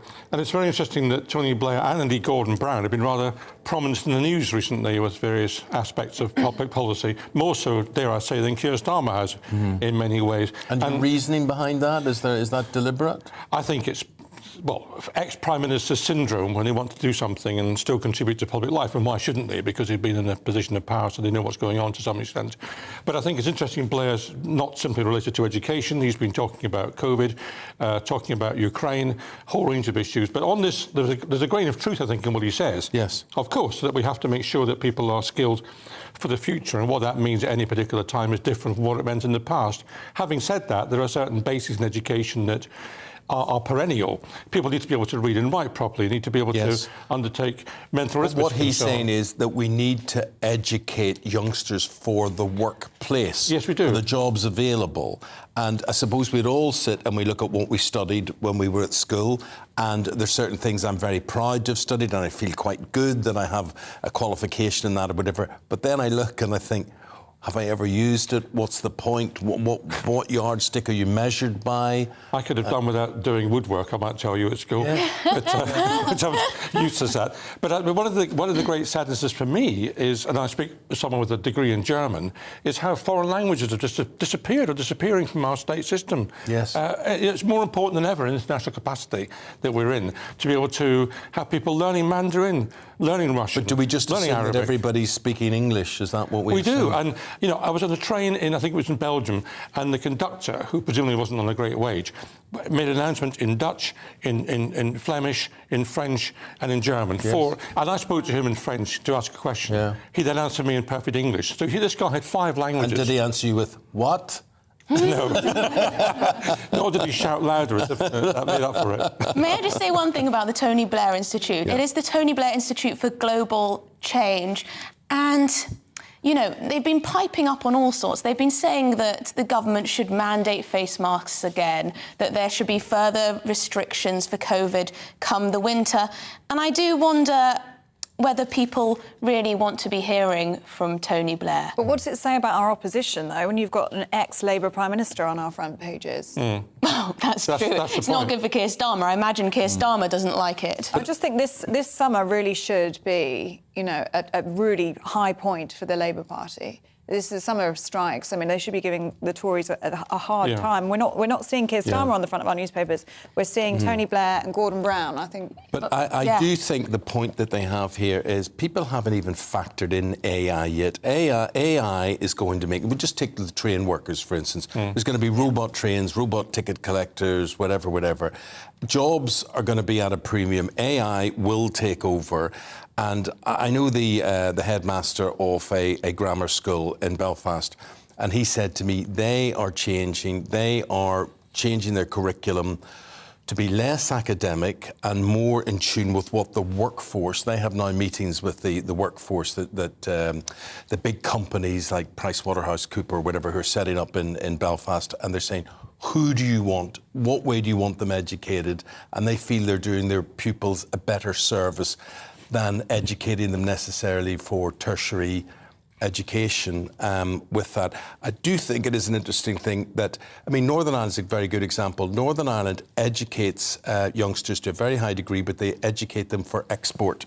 There's no jobs there for them. And I think what the schools are trying to say is, let's try and keep these kids in the country and give them jobs. So from that point of view, Emily, I think there's some sense in what they're saying here. Yes, certainly. But what I would say is that our schools aren't getting the basics right. A huge number of children leave school essentially unable to read and write properly. Yeah. Which is a travesty, really. It's a scandal. And of course, lockdown and the closure of schools has only served to make that worse. So I do think that it's important that schools give those basic skills, impart those basic skills to children. And I do worry about sort of the government trying to centrally plan what skills are going to be needed for the future, because invariably they get these things wrong. They get them wrong. Emily, would being training people to sleep or nap on the job be one of those skills that we need to learn, according to the front page of the Daily Star? Yes, well, this is good news for those who get sleepy in the afternoon. Apparently, it's good for your productivity, so employers should heed this advice and allow people to snooze at work. Now, I wish that I could snooze. I can't nap for the life of me. I just lay there getting frustrated, and then I just have to get up again. Useless. Well, I can't sleep at night, but I can easily sleep during the day. Usually in a chair. But I don't know, Ellie, what you think. I've never had a nap, be it 45 minutes, an hour, and woke up feeling better. Oh, see, I've got it down to a fine art. Have you? Yeah, I've got it down, especially with this job. So you go home, you have a 90-minute nap, no more, no less. And that lets you get into deep sleep and then come back out again. Your wake up circadian rhythms. Something like that, yes. yeah. Would you set an alarm for 90 minutes? Yeah, set an alarm, and then you have to get up. Tell you what I've done. And it works. Tell you what I've done recently to help me at night, and I quite like it. I got one of these apps that replicates rainfall on a tent or in leaves. Yes, your reaction's the same as my wife's, where she said, what is that racket? But you can set it for 15 minutes or 20 minutes or so, and the rain. And a matter of fact, when I came out to work today, there was lovely rain. There was rain outside. It was nice, soft rain. Nice continuity for sleep. Yeah, it was continuity. I can't sleep with any noise. Any noise? People say, oh, listen to an audiobook or listen to, the sound of the rain, and it just drives me mad. Yeah, I can't. Do you know what fascinates me, Emily? That you're right about that noise thing. The least thing can wake you up. Yet, how many of us have fallen asleep in front of the television? I know. Yeah. And you never hear it. You were talking about cinemas earlier. every single time I go to the cinema, I go to sleep, and I think it's because you're not worrying about anything. Comfy And you just, comfy seats, it's so dark, you just Yeah. nod off. So I invariably always miss the second half of the movie, Yes. if not more. You see, I wonder about young people in cinemas today. My kids look at me and they think I'm mad when I talk about this. But when I was 16, 17, you went to the cinema not to watch the movie, but to sit in the back row of the movies with your arm round somebody. But they don't do that anymore, Norman. They don't do that. Young people don't do. You don't go to the cinema for a date, do you? Or Oh, well, I mean, not for a while. But it is a nice date venue, but the problem is you can't really talk, can you? But then perhaps that's But you good. can Might not be a snog. bad thing. You can snog. anyway. But it was definitely a thing when I was at school as well. They called it the cinema move, and you yawn. Oh, yeah, a little cuddle. You learn something new every day. You can get cinemas with couches rather than two seats adjacent to each other. Yes, that might I also went take to it the a bit too Everyman, far. where it's probably about 20 quid per ticket Yes. just to sit there. But you do get your food delivered if you want it. And a couch. But then apparently, I mean, Dawn Neeson, who's obviously on this channel a lot, she said that she can't stand it when people eat in cinemas. And it's that too much. if you can't wait an hour and a half Yeah. not to eat. But I think that's a bit killjoy. They should not sell popcorn, though. It makes a noise. Yeah. No, I like a bag of Maltesers. I like that because they can just melt in your mouth. Yeah. You just put them in and there's no noise Hungry. or anything there with that. Other But the confectionery is also available, you should say, on television, I think. Yeah. He's telling you how to do your job, Eamonn. Galaxy buttons are good. And then, but the idea that where you get a hamburger and you get a knife and fork and you get chips and everything, I mean, that's a full meal. I think to myself, oh, go away, go and eat at home or It's a eat bit much. before. It's a bit much. Oh, It's no, a I bit like much. it. I like the spread. Well, you two have been fantastic. Thank you so much. I think you're back with us next hour, aren't you? Norma Baker, Emily Carver, thank you. Yeah, we're just checking. Is our next guest there? Yes. he is. Yes, good.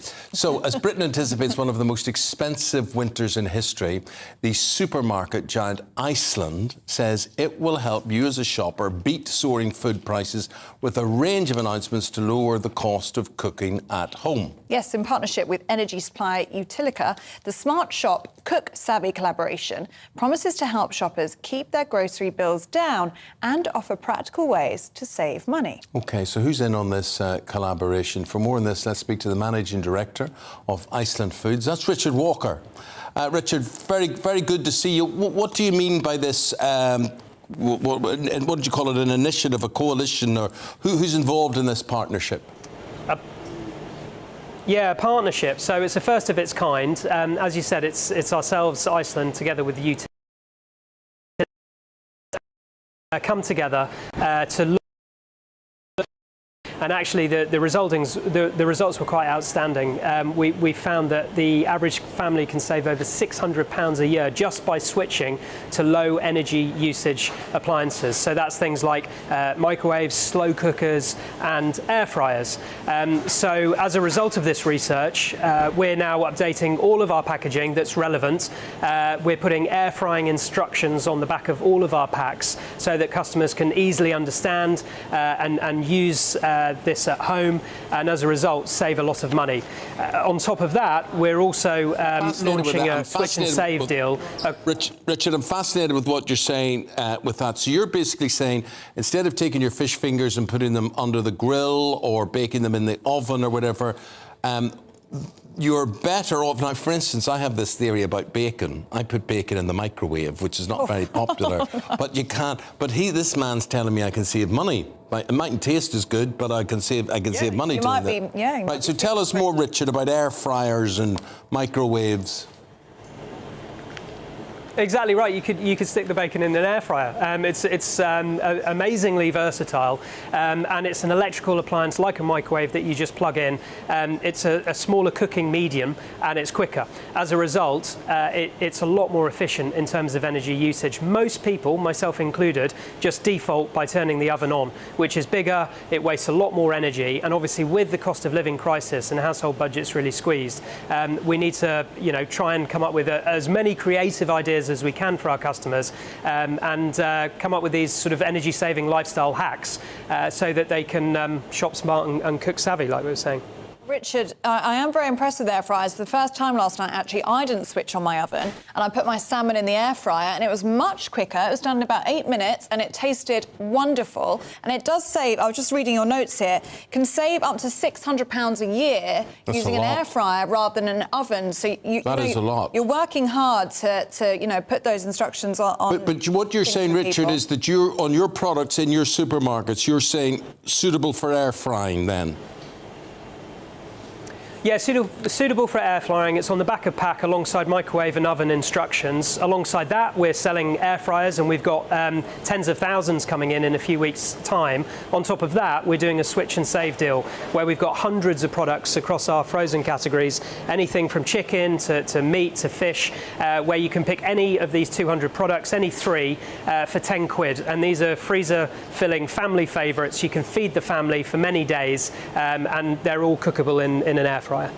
You're boss man of Iceland. Just want to know how you're coping with what's going on. I mean, we're talking about possible inflation of 18% come the new year.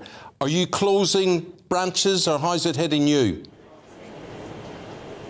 No, I mean the opposite. We're opening shops, about 30 a year. Each of those shops is about 30 jobs. So we're creating jobs, we're paying tax, we're opening shops, and that's because we're a value-orientated retailer. So sales are quite good, if I'm honest. The real challenge for us and for every business is controlling the costs. We all talk about saving money on energy bills for consumers, rightly so, but actually we need to start looking at more support for business, and the government urgently needs to help businesses, big businesses like ourselves, but also small businesses as well, because the energy bills, the electricity, as you can imagine, for all these fridges and freezers is increasing many times over. We'll be okay. We're a private family business. We'll get through it, but many small businesses won't, and therefore the government urgently needs to act to help businesses right now. What's the hourly wage of somebody working on a shop floor in Iceland? And how is the cost of living crisis and 18% inflation going to affect them? Yeah, it's minimum wage, £9.50. I wish it was more. We've always been one of the best payers on the high street, and now we're just in the pack with everyone else. The moment we can afford to pay more, we will, but we can do other things. We can promise longer contract hours. That's why we're trying to move everyone to 16 hours or more, and then we're giving them discounts. We gave our staff 20% discount over the last couple of months. We'll be giving them Christmas cash. That's an exclusive. I shouldn't have announced that yet, but I just have done. And then we'll be giving them 20% again over January. So there's other ways that we can help and support our staff through this. But the reality is, given the cost of living, that £9.50 will have to increase, probably double digit next year anyway. And that's another operational cost challenge that we have. But like I said, we're not cutting jobs, we're increasing jobs at the moment. Richard, what about the responsibility? Just final question to you. The responsibility of other grocers and retailers in your area. There's a heavy weight on the shoulders of you guys because people need you. They need to go to you. They need to buy their stuff from you. What would you say to people within your industry, other big grocers? Look, I think, people are trying to do what they can. It is a bit easier for us because we're a private family business, so we can think long term. Our competitors are doing things as well, but I think the great thing about Iceland is how we're stepping up to be there for our customers and our communities through this cost of living crisis. Last week, for example, we launched interest-free loans for our customers, anything from £25 up to £75 to help with their food shopping. I mean, that is quite an unusual, innovative partnership again with Fair For You, who are a not-for-profit lending provider. And I think it's incumbent on any business to firstly accept the fact they're going to have to make lower profits, but secondly rack their brains, scratch their heads and come up with whatever ideas they can, be it interest-free loans or air fryers or anything else in between, to try and help customers through this. Richard Walker, thank you. Yeah, really fascinating to talk to you. Thank you so much. That's Richard Walker. He's the Managing Director of Iceland Foods. He's the boss man there, and air fryers are the future. Yeah, have you got one? No. Get one. So Eamonn. what did you do with your salmon last night? Did you put your salmon in? Do you add any oil? Do you add any water? No, I need to. So how does it actually cook? I don't know. You're going to need to look that up. Hot air, I think. But I just did a little bit of soy, a little bit of garlic, salt and pepper. 8 minutes done, and it was stunning. Wow. Absolutely stunning. And you could pass yourself off as a cook with that, couldn't Yeah, and people are impressed with me, and I just threw it in the air fryer. Honestly, get yourself an air fryer. Okay. We take anything they from save today. you a lot of money. But isn't it awful, really, that we're having to all share tips and tricks on how we're going to be saving money? £600 a year is a lot. It is, but with an air fryer, right? That's what I'm going to do today. There you go. Stay with us after Well, I the have break. a lot of instructions to read. No, you'll be fine. Okay. I'll talk you through it. Okay. Stay with us. We've got more on the cost of living crisis after this short break.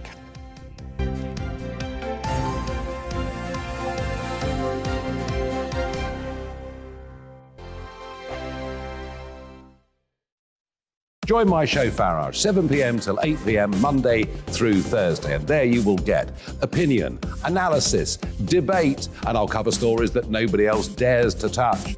You've been cancelled. Join the club. Oh my goodness me. And then for the last 15 minutes, talking pints. We're over a drink. We have a civilized conversation with someone. We very often disagree, but we do it in a grown-up way. Come and join me on Farage.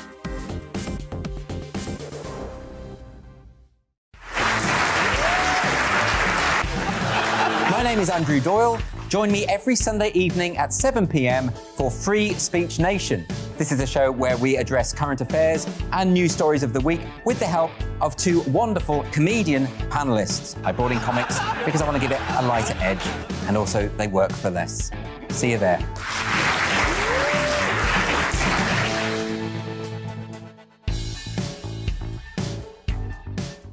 Hi there, it's Stephen and Anne. At breakfast from 6 a.m, you'll always be caught up with everything you need to know, the latest headlines, opinions and debates. We'll bring you the good news and the bad, but most of all, we're here for you. Remember, send in your views and let us know what you would like us to talk about. That's because we're your news channel. And every morning at 6 a.m, it's breakfast on GB News. I'm Dan Wootton. Join me Monday to Thursday from 9 to 11 for the feistiest and most fun news debate on TV, where free speech reigns. I'll bring you a sharp take on the day's biggest stories, bombshell newsmaker interviews, and A-list guests. And I guarantee you, no spin, no bias, no censorship, and no reason to go to bed. That's Dan Wootton tonight, Monday to Thursdays from 9 on GB News.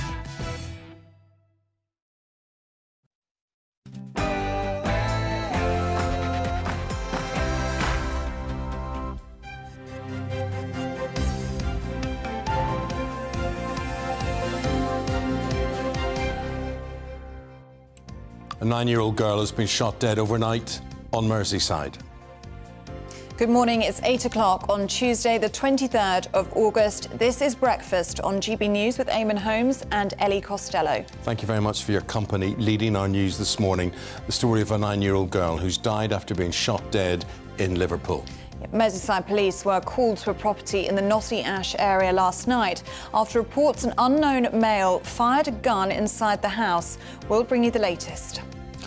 New economic forecasts predict that inflation could hit 18% in January, with the Bank of England predicted to raise interest rates from 1.75 to 7% to tackle the crisis.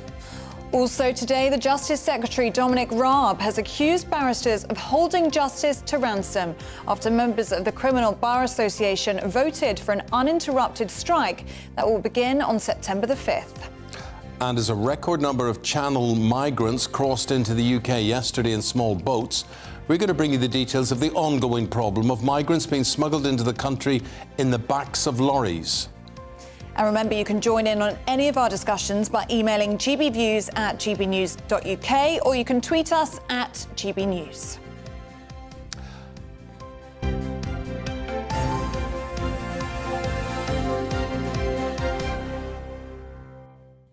Lead story this morning, a schoolgirl has been shot dead in her home in Liverpool after a violent attack. The 9-year-old child was inside her house in the Knotty Ash area when a man reportedly burst into the property and fired a number of shots.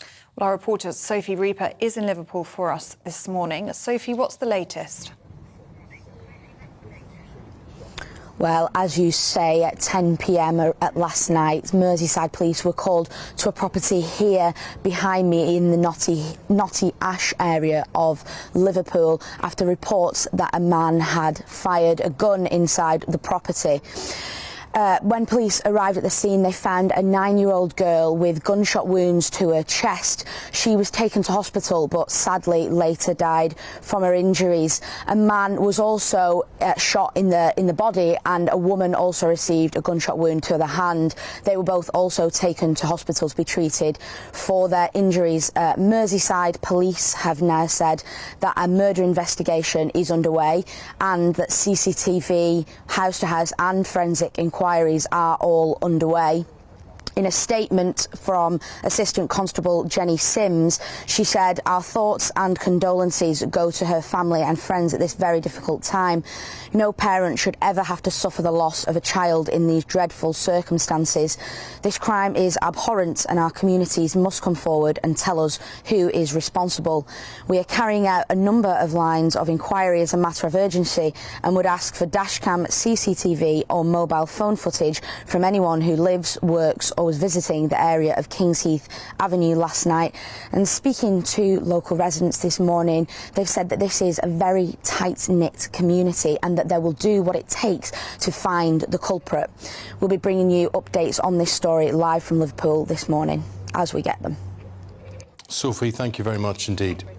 New forecasts economically have revealed that inflation could hit 18% by January of next year, with warnings that the Bank of England could be forced to raise interest rates from 1.75% to as high as 7%. Well, for more, let's speak to the senior UK political editor at The Insider, Kat Neelan, who joins us in the studio now. Good morning to you, Kat. Really shocking news we've woken up to this morning. I mean, yesterday, Eamonn and I were talking about 13% inflation, and now we're hearing about 18.6% potentially early next year.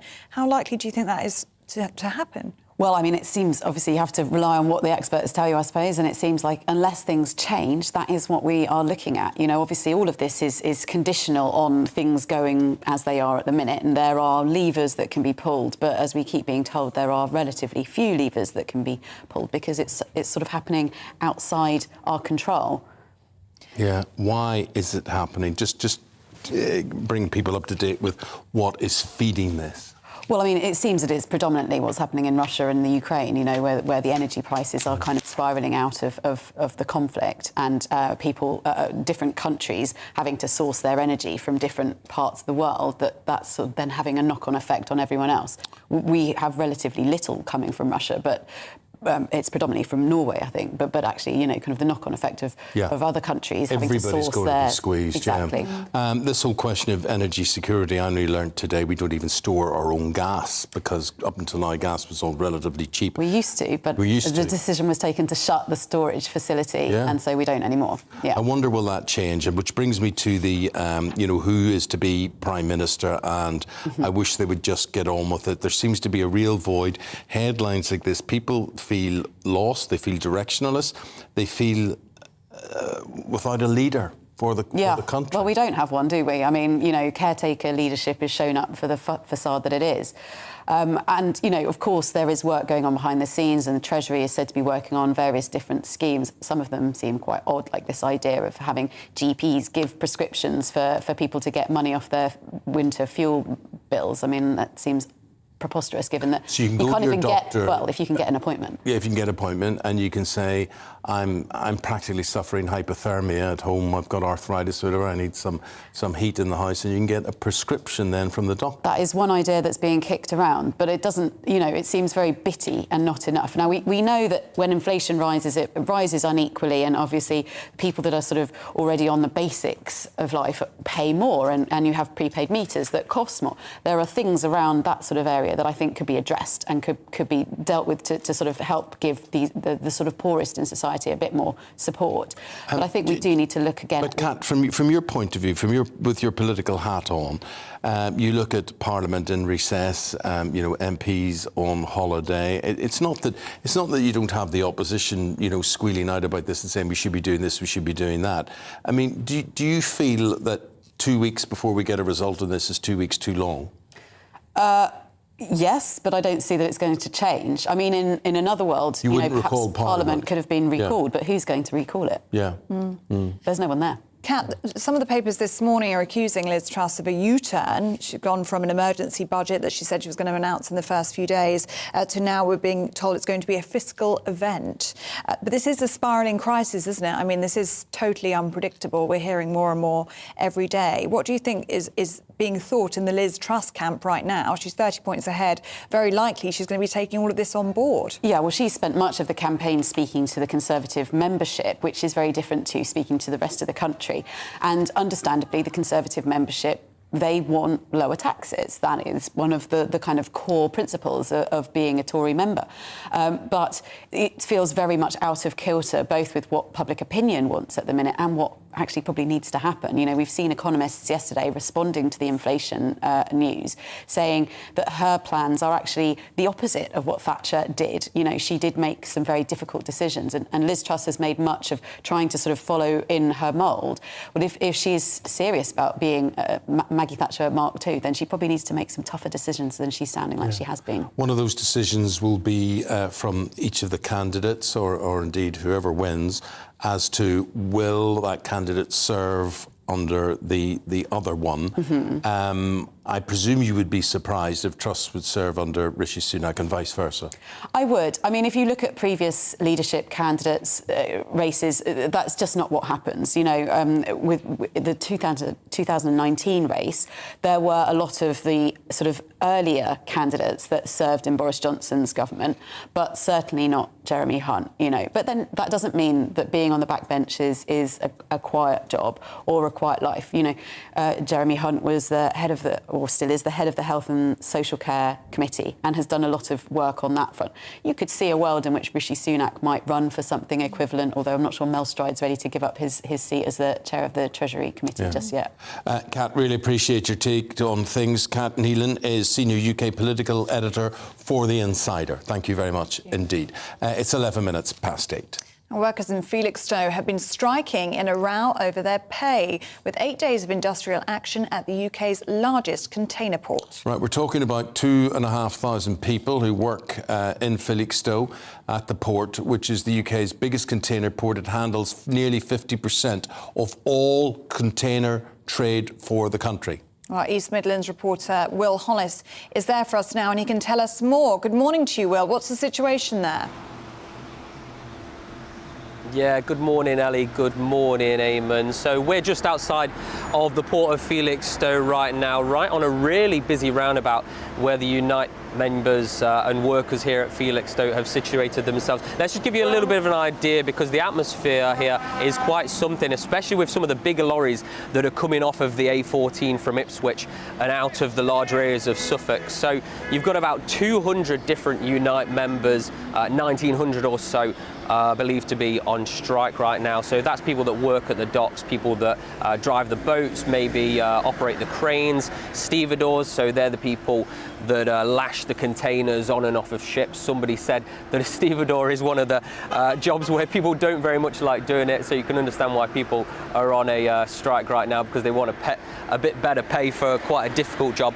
And then on the very left you can see dock gate number 1, the port of Felixstowe, where you've got a little bit of a police presence and some people are going into work. Some of those people might be people that aren't necessarily represented by Unite, but of course a picket line is here to encourage people not to go to work and to go on strike and not get paid like everybody else. Of course, that is the big thing right now with strikes. This isn't really so much to do with conditions, this is all about pay.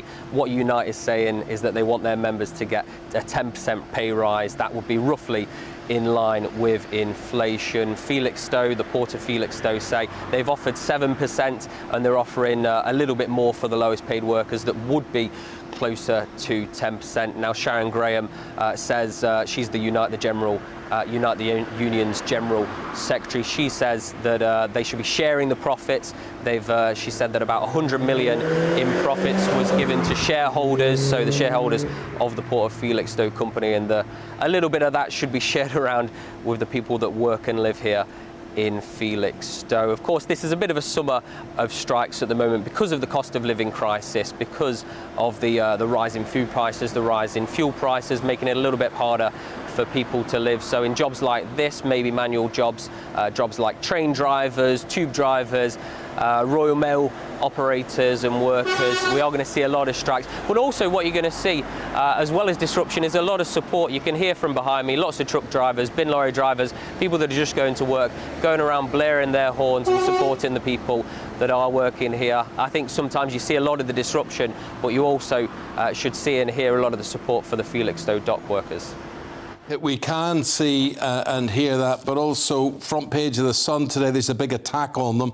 I don't know if you've had the chance, Will, to get reaction to this, but they've got pictures of some of the strikers congaing. They've this sort of conga dance. There it is there on screens now, and it's not a good look, I think, to the general public who are saying, well, this might cancel our Christmas, what they're doing here and whatever. Don't know if you've been able to gauge any reaction or any anger or any idea that the strikers think they've been misrepresented or not. Yeah, no, 100% actually, Eamonn. Maybe about 20 minutes before you and me started speaking this morning, I had somebody come over and ask where we were from. We obviously said GB News. They said, I hope you're going to give us a fair representation in the media, because they really do feel that the Sun's report, the front page, didn't give them a fair representation. They actually mentioned that conga line, and they actually mentioned Christmas as well. I think while Unite has said in the media that they are expecting severe disruption, I think some of the people felt that that was a bit of an over-exaggeration. There is music going on over there. There is a bit of a loudspeaker. They do have the horns blaring. I think what they were saying was, while they were on strike and they don't want to be on strike, it doesn't mean that they can't feel that they're banded together, that there is a little bit of an atmosphere. It's not fantastic weather here. It is a little bit drizzly and it is a little bit breezy. But I think when you've worked with people for 20, 30 years and you're together in a situation like this, I think a little bit of music is helping to raise their spirits, and so maybe that's what they're about, and maybe that's what Unite would argue a conga line was about as well. Cheers, Will. Thanks very much indeed for the update live there from Felixstowe, our man Will Hollis. Okay, it's 16 minutes past 8. Let's bring you up to date. Police in Liverpool are investigating the murder of a 9-year-old girl who was fatally shot. Officers attended a house on Kings Heath Avenue in Notty Ash last night after reports that a man fired a gun inside. 2 others, a man and a woman, are in hospital with gunshot injuries. Liz Truss says she will put the West Midlands at the heart of our economic revival if she becomes Prime Minister. Ahead of the Conservative Party hustings in Birmingham, the Foreign Secretary revealed her plan to improve growth and opportunities, vowing to improve the private sector and to support businesses in the region. The Duke and Duchess of Cambridge are relocating their family to Windsor. William and Kate will set up home in Adelaide Cottage in Windsor's Home Park, and their children, Prince George, Princess Charlotte and Prince Louis, will all start at the same school, Lambrook, near Ascot, come September.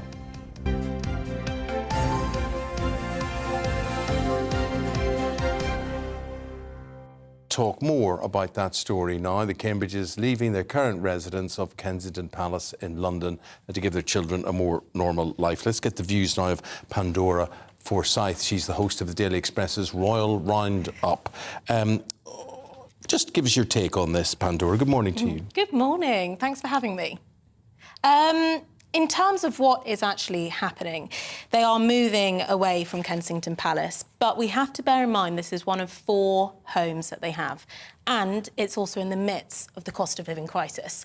They are very aware of this, and it's not a decision apparently they've taken lightly, but they've gone for it with their kids first in mind. So what do you think was the motivations? They described living in Kensington Palace as a fishbowl. Yeah. And they've gone to Windsor now. And what's the motivation behind the school as well? Tell us what you know about that move. So the school allows children to have freedom. They say on their website, total freedom to explore, provided you've got your wellies on. So that kind of gives a bit of an indication, sort of lots of outdoor activities, which we know Kate, as she was growing up, she kind of wants the same for her children and William. And it will allow them to be a bit more hands-on. The cottage actually is a 4-bedroom cottage. Obviously, as I said, one of 4 residences that they do have. but it won't house the nanny, which they've got at the moment, and other in-house staff. So again, the parenting will be much more at the forefront. But it looks like a normal house, not a palace. No, it is a normal house, but then we have to bear in mind, obviously, it's on the Windsor estate. Yes. And obviously, just round the corner from the Queen and, of course, the Duke and Duchess of Sussex as well, their cottage too, which is actually closer than it is the Queen. So when they come back, perhaps they'll be going on a stroll and they might just bump into them. Could be cosy. What is the preparation looking like, Pandora, in terms of security? Because, I mean, we were quite surprised, weren't we, this morning about how open this all is. I mean, we know where the children are going to school. We're hearing that William is doing the drop-offs. I mean, it's quite amazing, really, to know that kind of detail about the royal family. Yeah, but I mean, we won't know obviously what time, etc., etc. And of course, there will be security whenever they do that drop-off. And also, Windsor is absolutely full of security anyway because of the Queen. I think it'd be quite a good arrangement. I mean, the Queen's now doing less and less in public life. The kids finish school, they can pop round and see Granny. Great Granny? No, great Granny. That's she's a great Granny for them. I mean, it must be nice for her and for them, I would have thought. Yeah, and obviously, as I said, kids first is in mind. They want that really close relationship as well. And in Kensington Palace, they do have that, obviously, at the moment. But they have eyes on them. They can't just go in and explore the park. They'll have a small area outside Kensington Palace, but not massive. And they're very keen, you know, as they're growing up, to have a normal life as possible. Yeah, which, when you think about it, was Diana's wish for her boys, William and Harry, wasn't it, as we reached that 25-year anniversary? Indeed, indeed. So, yes, that's obviously very much at the forefront of their minds. But this does not come cheap.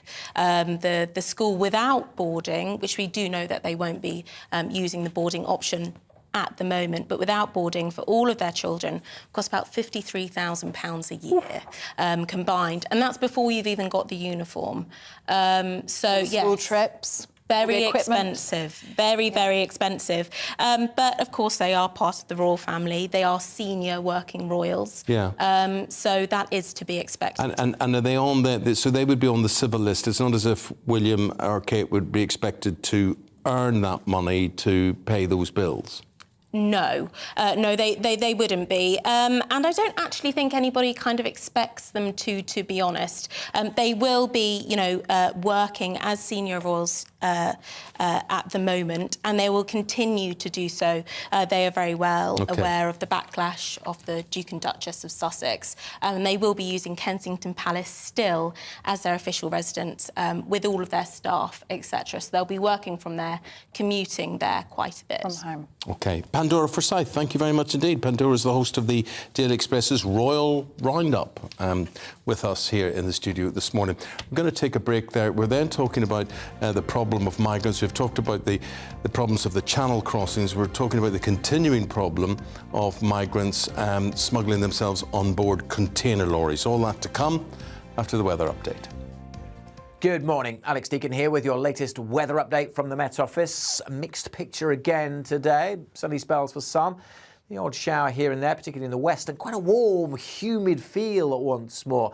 This wiggling, waving weather front approaching the southwest, that's going to be the main focus for some heavier rain over the next couple of days. But there's some uncertainty about the exact position of it, certainly turning things quite misty and murky across the southwest through the day today.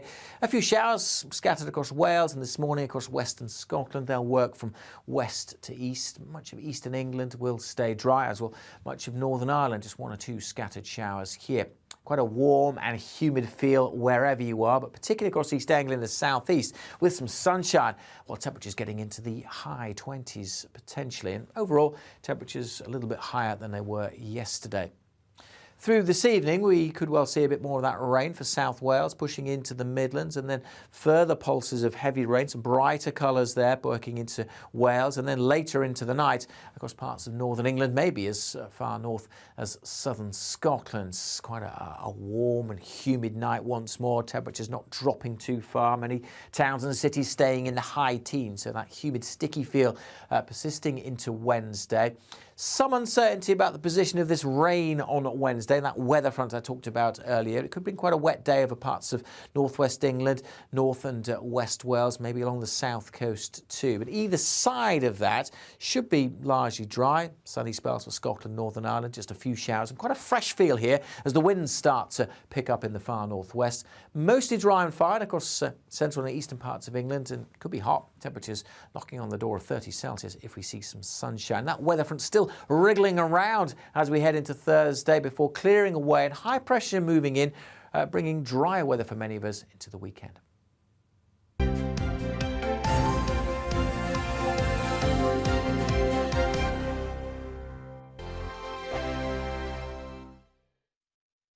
Join my show Farage, 7 p.m. till 8 p.m. Monday through Thursday. And there you will get opinion, analysis, debate, and I'll cover stories that nobody else dares to touch. You've been cancelled. Join the club. Oh my goodness me. And then for the last 15 minutes, talking pints. We're over a drink. We have a civilised conversation with someone. We very often disagree, but we do it in a grown-up way. Come and join me on Farage.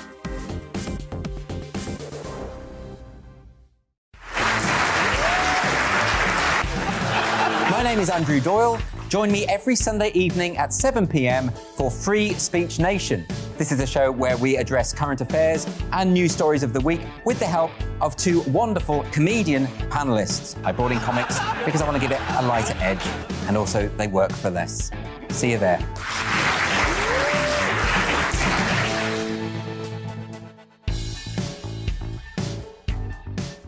Hi there, it's Stephen and Anne.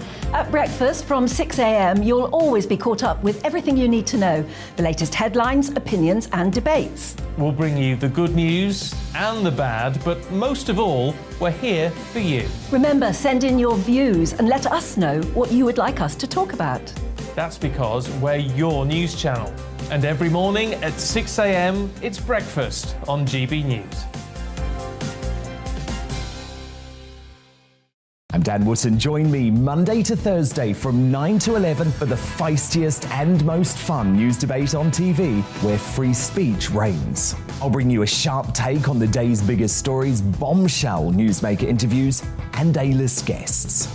And I guarantee you, no spin, no bias, no censorship, and no reason to go to bed. That's Dan Wootton Tonight, Monday to Thursdays from 9 on GB News.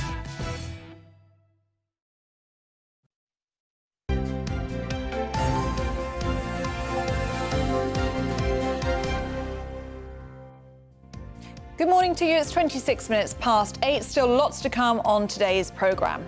Well, addictions we're going to talk about. Right, get a load of this one.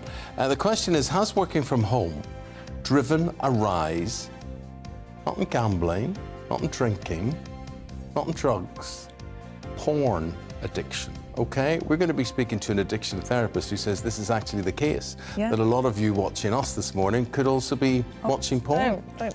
Oh, God.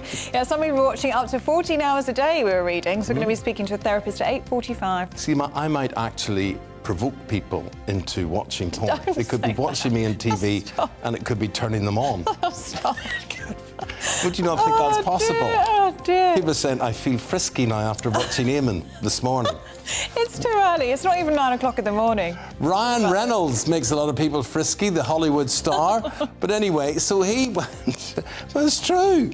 He has that effect on you, has he? Oh, dear. Well, he likes a curry, right? So in Cheshire, he went to a restaurant called Light of India Curry House. And then he says they give the best curries in the whole of Europe. Right? And they didn't even notice he was there. No, it's a great story. We're going to hear more about that at 9:15. And do remember, you can join in on any of our discussions this morning. We've got lots of you talking here this morning. We're going to share some of them in a minute. Share them now. Stop We'll keeping share them this. now. All right, fine. Right. I've got you all talking about air fryers and Iceland. Lots of you like that Iceland interview with Richard Walker, the boss man of Iceland. Yeah. Amy says, your interview there with Richard at Iceland is exactly what people want to hear. The big businesses need to deal with the fact fact of less profit. It was a breath of fresh air. So many of us are disgusted with the billions being made in profits by the big companies, especially the energy companies. I'm going to Iceland, says Amy. Yeah, but what he was saying they're going to make their products air fryer friendly, because if you put, as you did last night, your portion of salmon, or you put your chicken nuggets, or you put your fish fingers or whatever, if you cook them in the air fryer, you're going to save yourself a lot of money, as opposed to putting them in an oven. And you reckon about, what, 600 quid a year or something you could save? Yes, if you use an air fryer rather than an oven, it's saving of £600 a year. And Keith's on this. Keith says, we've had an air fryer for the last 9 months. Best thing we ever bought, says Keith. OK. Roast chicken, 30 minutes. OK, let us know. What, a whole chicken? Yeah. You put a whole chicken in an air fryer? Powerful. I did salmon in 8 minutes. Is it a small chicken? It must be, I want to say. It's like a pigeon. Keith, do let us know. What do you call a mini chicken? A mini chicken. There's a word for it. A chick. Oh, don't, yeah. Finger-licking chicken. Or a chicken nugget. A chicken nugget, half the time, it says, and half the power. OK. It's almost 8:30. The record for the number of Channel migrants crossing in a single day this year is being broken, as more than 1,000 were detected on small boats only yesterday. It comes as GB News sees evidence that those trying to cross to the UK in the back of lorries continues to be an ongoing problem. Well, our Home and Security editor, Mark White, has this report. For those migrants who can't afford to pay the thousands of pounds for a small boat trip across the Channel, this is where you'll find them, hanging around the ferry ports of northwestern France, just waiting for their chance to get into the port and onto the lorries. As we filmed through the gloom, the camera catches sight of a lone figure, difficult to make out as they walk between the trailers in this lorry park. Suddenly, another makes a dash for one of the trucks. They're looking for anywhere they can squeeze themselves into. Inside the trailer is ideal, but when you're determined, any space will do. Part of the driver's routine these days are regular checks of their vehicles. They face the risk of fines if anyone is found on board and they haven't gone through the proper checks.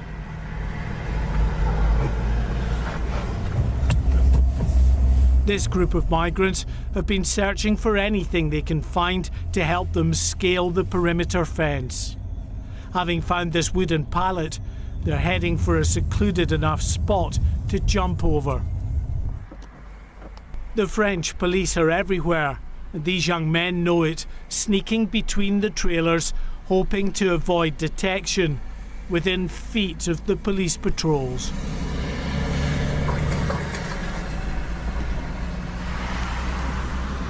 Time and again, this migrant tried to jump onto lorries as they headed off to the port, disappearing out of view as this police van arrives. Another driver flags the officers down as he's heard people trying to get into his vehicle. He thinks they may have been on the roof. Migrants will often cut through the canvas on top to get into the trailer. Quite understandably, attention has been focused of late on the small boats crisis. It is a highly visible means of entering the UK, unlike the clandestine method of hiding in the back of a lorry. And the numbers crossing by small boat just continue to climb. On Monday, this year's record for those crossing in a single day, almost 700, was smashed, as many more than that took advantage of perfect weather conditions in the Channel. But the issue of migrants trying to smuggle themselves on board vehicles has never gone away. Around 8,000 were detected in the past year in enhanced checks by Border Force at both French and UK ports. These checks require huge resources. The added impact of policing the Channel for small boats at the same time only adds to the strain. And although we know about those detected inside lorries at ports, there are no estimates for the number who've managed to get through. Only if they're caught will many try to claim asylum. If they make it to the UK, most of these young men will end up working in the illegal economy. Mark White, GB News. Your views very welcome.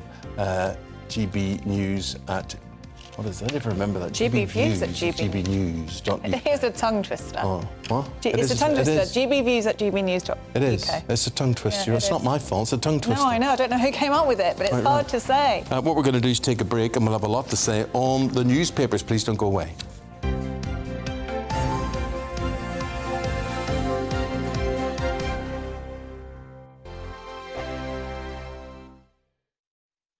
Join my show Farage, 7 p.m. till 8 p.m. Monday through Thursday, and there you will get opinion, analysis, debate, and I'll cover stories that nobody else dares to touch. You've been cancelled. Join the club. Oh my goodness me! And then for the last 15 minutes, talking pints. We're over a drink. We have a civilised conversation with someone. We very often disagree, but we do it in a grown-up way. Come and join me on Farage.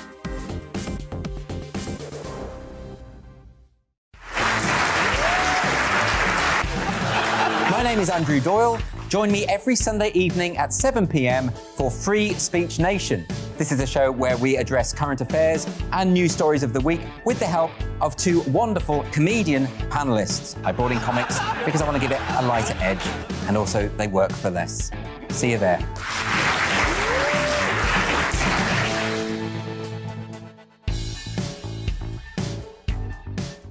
Hi there, it's Stephen and Anne. At breakfast from 6 a.m, you'll always be caught up with everything you need to know, the latest headlines, opinions and debates. We'll bring you the good news and the bad, but most of all, we're here for you. Remember, send in your views and let us know what you would like us to talk about. That's because we're your news channel. And every morning at 6 a.m, it's breakfast on GB News.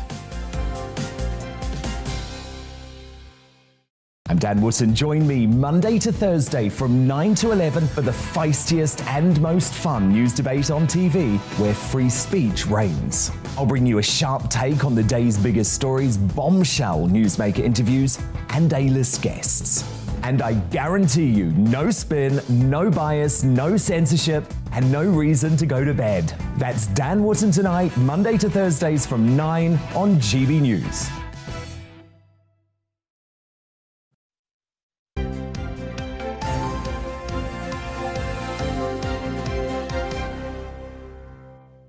Just after 25 to 9, thanks for your company. It's Ellie and Eamonn here. This is Breakfast on GB News.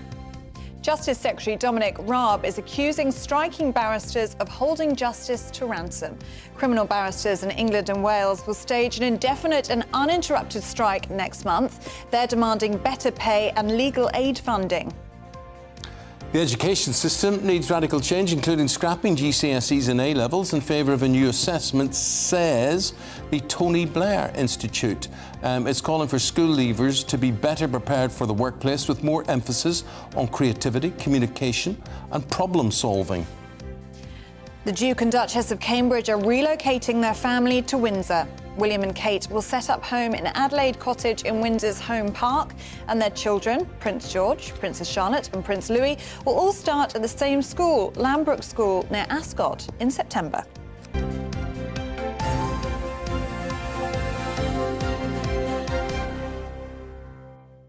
Paper time now. Read all about it with Norman Baker and Emily Carver, who join us in the studio. I'm just going back to that Tony Blair Institute about education. Do you know, honestly, what I would have loved in school that I didn't get?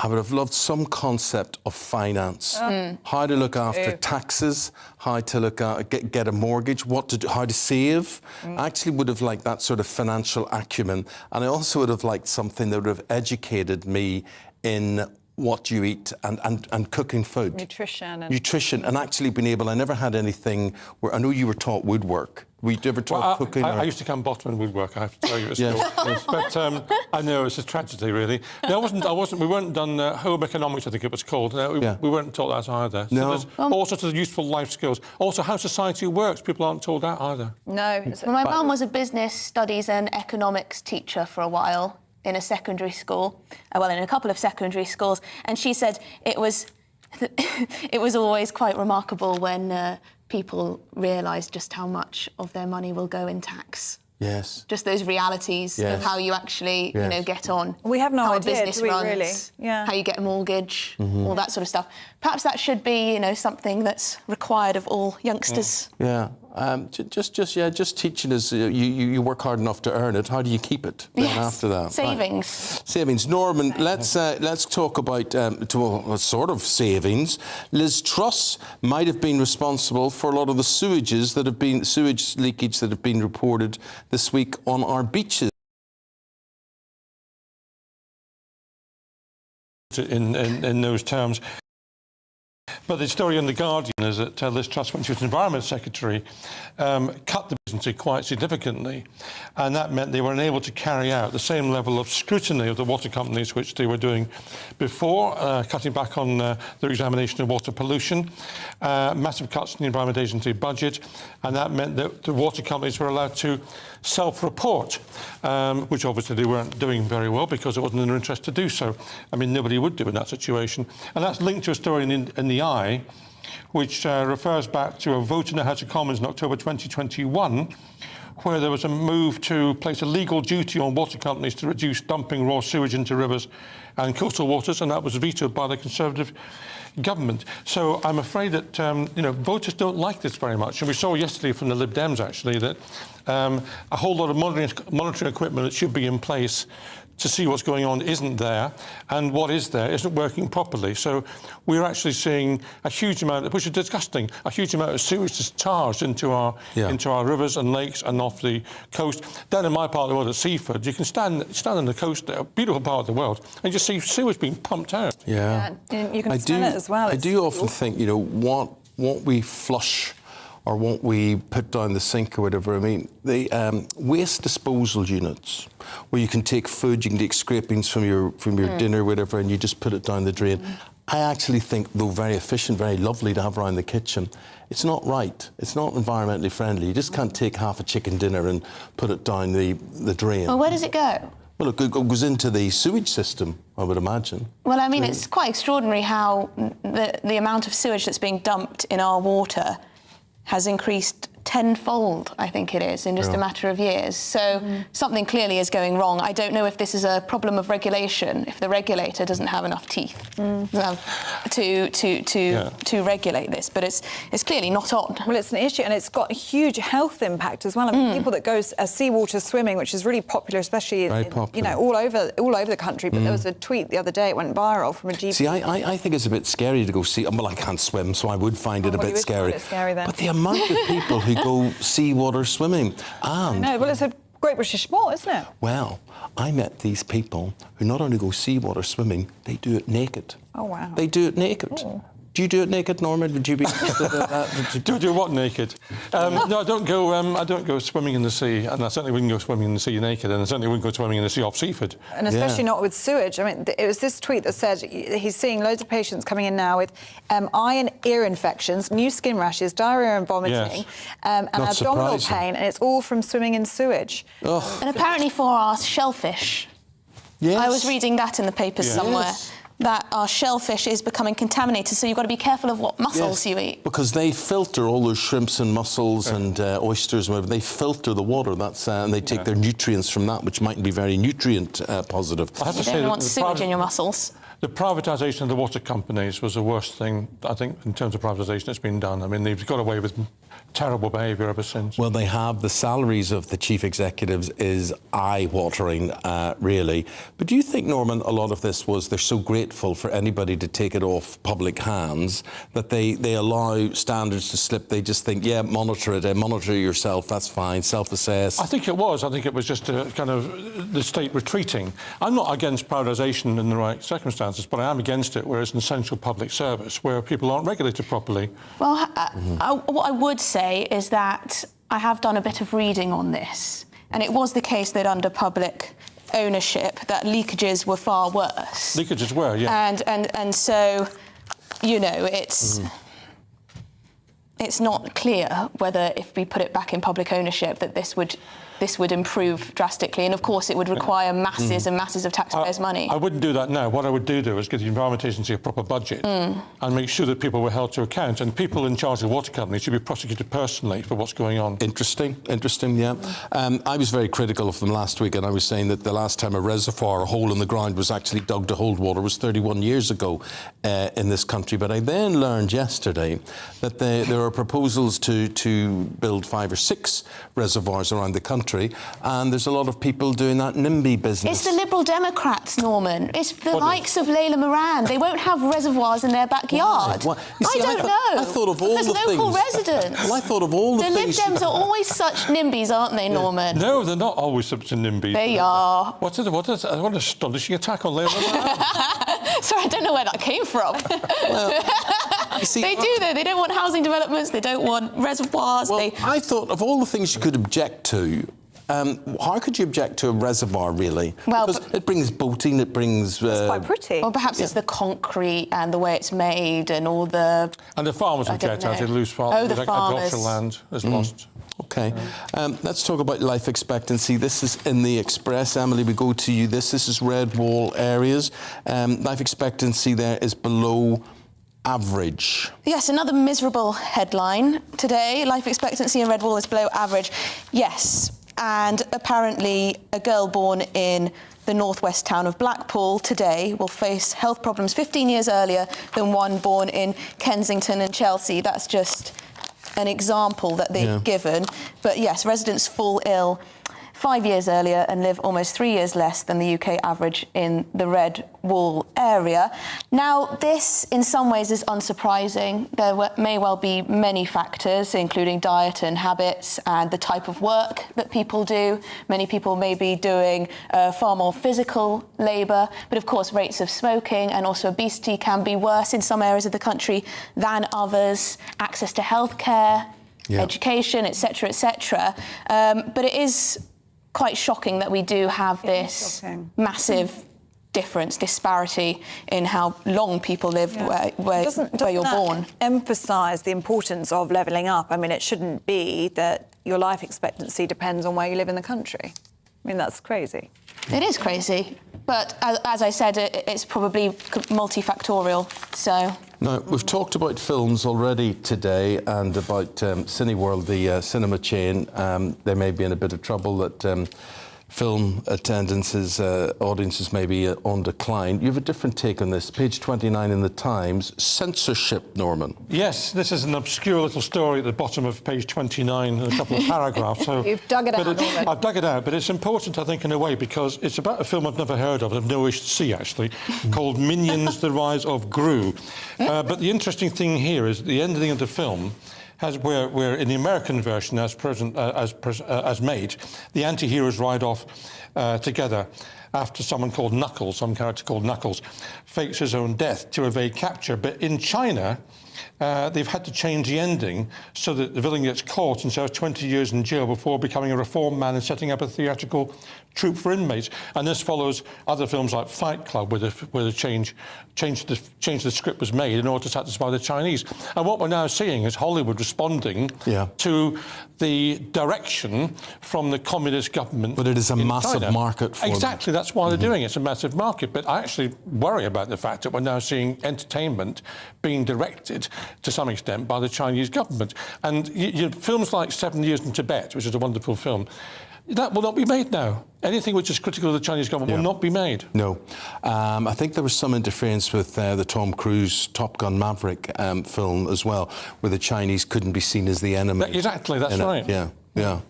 With that. But it's like what we were discussing about, the satanic verses. Would that be written now? Would that be published now, considering the backlash, accusations of blasphemy and so on? There's lots of censorship going on, isn't there? Yes. Emily, let's talk about Scotland now. We had our reporter, David Donaldson, up there next to a big pile of rubbish, because rubbish is piling up, isn't it? Yes, It's in the Telegraph. He was living it. Yes, so it's like pictures out of the 70s.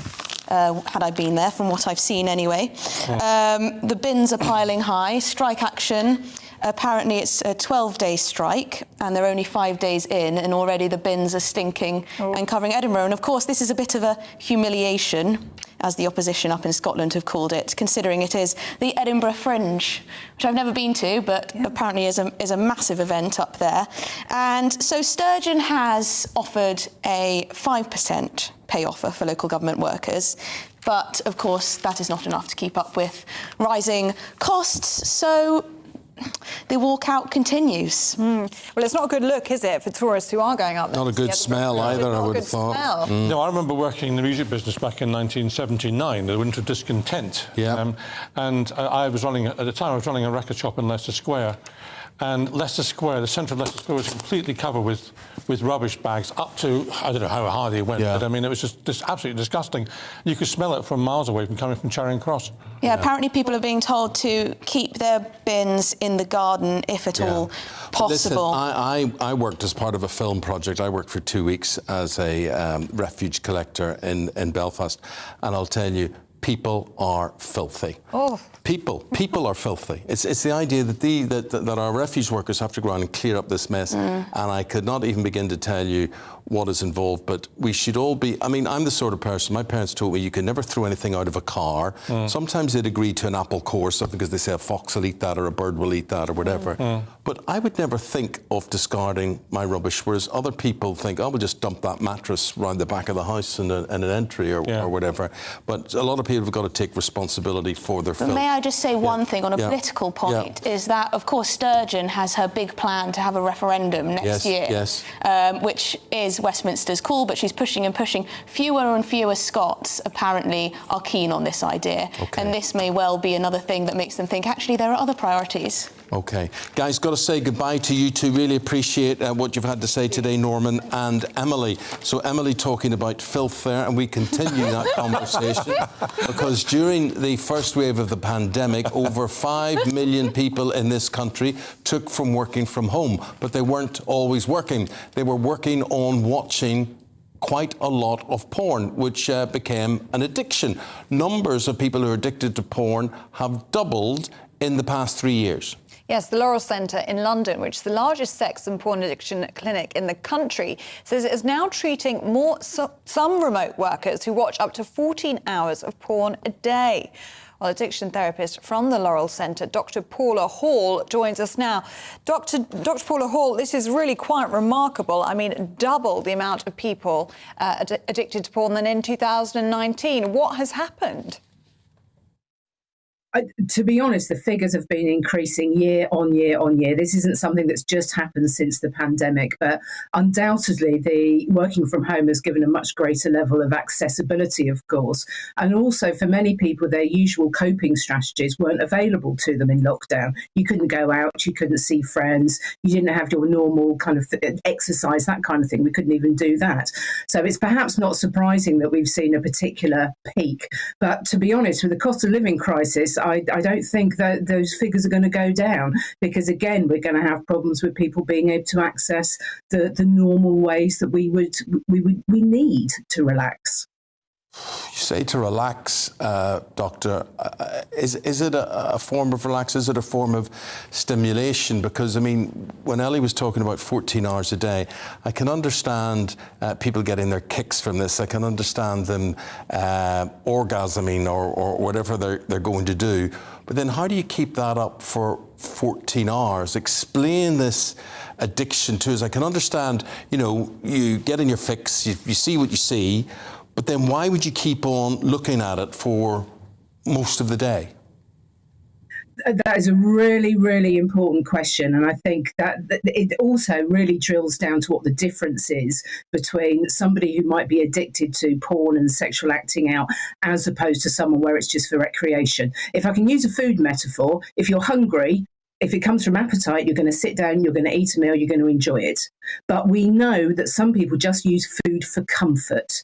Watching porn for 14 hours is the equivalent of somebody who might be a chronic overeater sitting with a bag of crisps, some nuts to eat, a bit of chocolate, something else. It's constant snacking. And the point of it is for comfort, for relieving sort of discomfort that's going on in the world, anxieties in the world. It's for comfort. That's why they're eating, not because they're hungry. So similarly, it's pornography comfort rather than appetite, shall we say. Right, I understand that. But say someone's partner comes in and finds them at 3 o'clock in the afternoon, comforting themselves. It must be very difficult. I mean, it'd be very difficult to have a partner that says, oh, that's okay, just have another nibble of that, or just keep on doing that. You're judged by society, surely. Surely society judges you. And are the people doing this, are they innately bad people? Are they perverts? How would you describe, because I just find it, you would have to have a very understanding partner that says, sorry to disturb you, darling, I know you're just in the middle of that porn movie there, but when you're finished, any chance of walking the dog? I think this addiction, this problem has more stigma and shame around it than anything else. And many partners feel hugely betrayed as well by this kind of behaviour. It really is very different from any other kind of addiction. And one of the biggest challenges for people coming forward for help is that they might be seen as being some kind of weirdo, some kind of pervert, as you said. And nothing could be further from the truth. These are just ordinary people who have got caught up with this problem. And it's getting increasingly difficult for these people to find help as well. Paula, how do you help people with a porn addiction? How do you cure that? Well, at the Laurel Centre, of course, we're basically a traditional therapy centre, so providing sort of therapy that helps people with behaviour change, as well as looking at what's going on underneath, because that's the really critical bit. What is driving this behaviour, which is no longer enjoyed anymore? It's just become a really bad habit, like snacking all day. So one of the things that we've done recently, we've launched a new not-for-profit service, pivotalrecovery.org, and the whole point of that was to provide something that was more accessible and critically something that is affordable. And that's why we set it up as a not-for-profit, because we really need to be able, particularly with the cost of living crisis coming, to be able to provide help for people who can't afford or can't access traditional therapy. Doctor, I so wish we had more time to talk to you, because this is fascinating. But I want to finish by asking you, is it necessarily a bad thing? If people, I mean, I watch a lot of football. I would lift my phone and I would look at goals and highlights and all sorts of things as well. And I'm thinking if I transferred that to porn, would that make me an awful person? I mean, I can still function. I watch my football and whatever during the day. When does it become a bad thing? Why does it need treatment? Could you explain that to me? Ultimately, it's only a problem when you think it's a problem. If you're actually choosing to watch pornography or choosing to watch football, in your case, rather than spend time with your partner, if you're leaving friends on a social event so that you can go home early and watch football, if you're hiding it, if it's escalating, so actually it's not just football, it's rugby as well now, it's getting into the really hardcore stuff. You know, if you can really notice that actually I'm not enjoying this anymore. This is beginning to control my life. This is not who I want to be, and this is not how I want to live. But it's really important that we get away from the shame messages. This is not a moral issue. This is a mental health issue. Addiction's about mental health, not about morality. And we need to really remember that so people can reach out for help. Well, Doctor, it is fascinating talking to you, absolutely. And I hope one day you come into the studio and we talk more about this in depth, because it's interesting to think people who are listening or watching us right now can simultaneously be watching something else, or may break off from us as we go to the commercial break to watch something as you were talking about that. But so the addiction rate has, what did you say, doubled, did you say? More than doubled, yeah. More than Since doubled 2019. in the past 3 years. She's Dr. Paula Hall. She's an addiction therapist. The Laurel Centre in Dorset there, and so the doctor's saying basically that this is not a moral judgment. It's not a moral situation. This is an addiction problem. Doctor, we've got to leave it there. Thank you very much indeed. Now stay with us. No. The doctor freaked me there. She said, if you would choose to watch football rather than spend time with your partner... You got a problem. And I thought, maybe I have a You were problem. like, me. I mean, like, she came into me last night and she said to me, she started talking to me, I said, look, shh. Yeah, you didn't sleep because you were watching football. She can see him watching football. Well, it's not just any football, it's Man United, Liverpool. Oh, no. You know, so maybe I have a problem. Yeah, your wife took a back seat. Sleep took a back seat. Everything. Yeah. Because I'm addicted. Got to start asking these questions. I'm an addict. That's what it is. We are visiting the best curry house in Europe after this short break. Yeah, you don't want to miss that.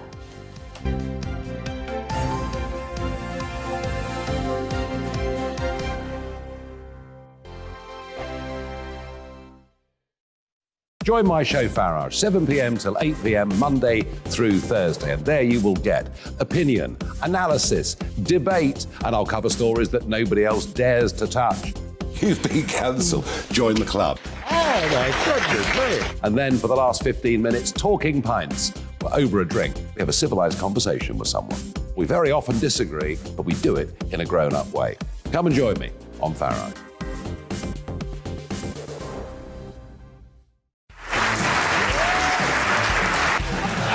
My name is Andrew Doyle. Join me every Sunday evening at 7 p.m. for Free Speech Nation. This is a show where we address current affairs and news stories of the week with the help of two wonderful comedian panellists. I brought in comics because I want to give it a lighter edge, and also they work for less. See you there.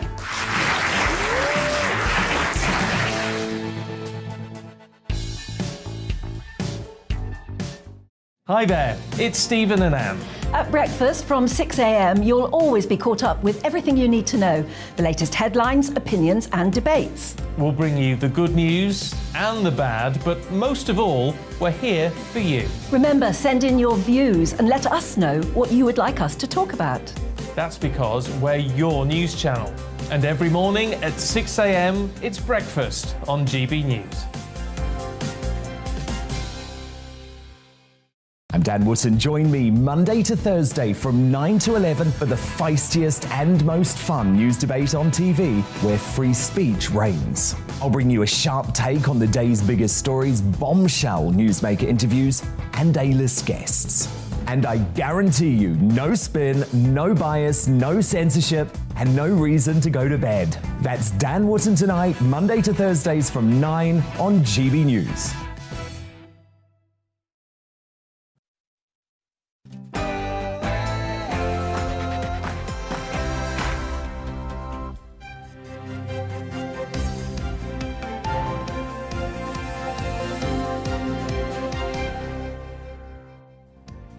A 9-year-old girl has been shot dead on Merseyside. Hello there, very good morning to you. 9 o'clock or just after 9 o'clock, Tuesday 23rd of August. You're tuned into Breakfast on GB News with Eamonn, Holmes and Ellie Costello. Thank you for your company. Here's what's leading the news this morning. A 9-year-old girl has died after being shot dead in Liverpool. Merseyside police were called to a property in the Knotty Ash area last night after reports an unknown male fired a gun inside the house. We'll bring you the latest. New economic forecasts predict that inflation could hit 18%. Yes, that's 18% in January, with the Bank of England predicted to raise interest rates from 1.75 to 7% to tackle the crisis. Also today, the Justice Secretary, Dominic Raab, has accused barristers of holding justice to ransom after members of the Criminal Bar Association voted for an uninterrupted strike that will begin on September the 5th. You can join any of our discussions, and you've been doing that all morning. So thank you very much indeed for contributing to that. We talk about the cost of living crisis today, and Cheryl says, so we're talking about this crisis where most of us are facing energy bills, 1/4 of our total income, pensioners, no means of increasing income, thousands more migrants floating across the channel yesterday. That cost us £40,000 each to keep them a year. They won't be worrying about keeping warm and fed this winter. It has to stop. But in fairness, Cheryl, they've got their own worries. They've got maybe much greater worries than that. But we understand the cost to local authorities, the cost to the public purse, and it's a big concern for many of you.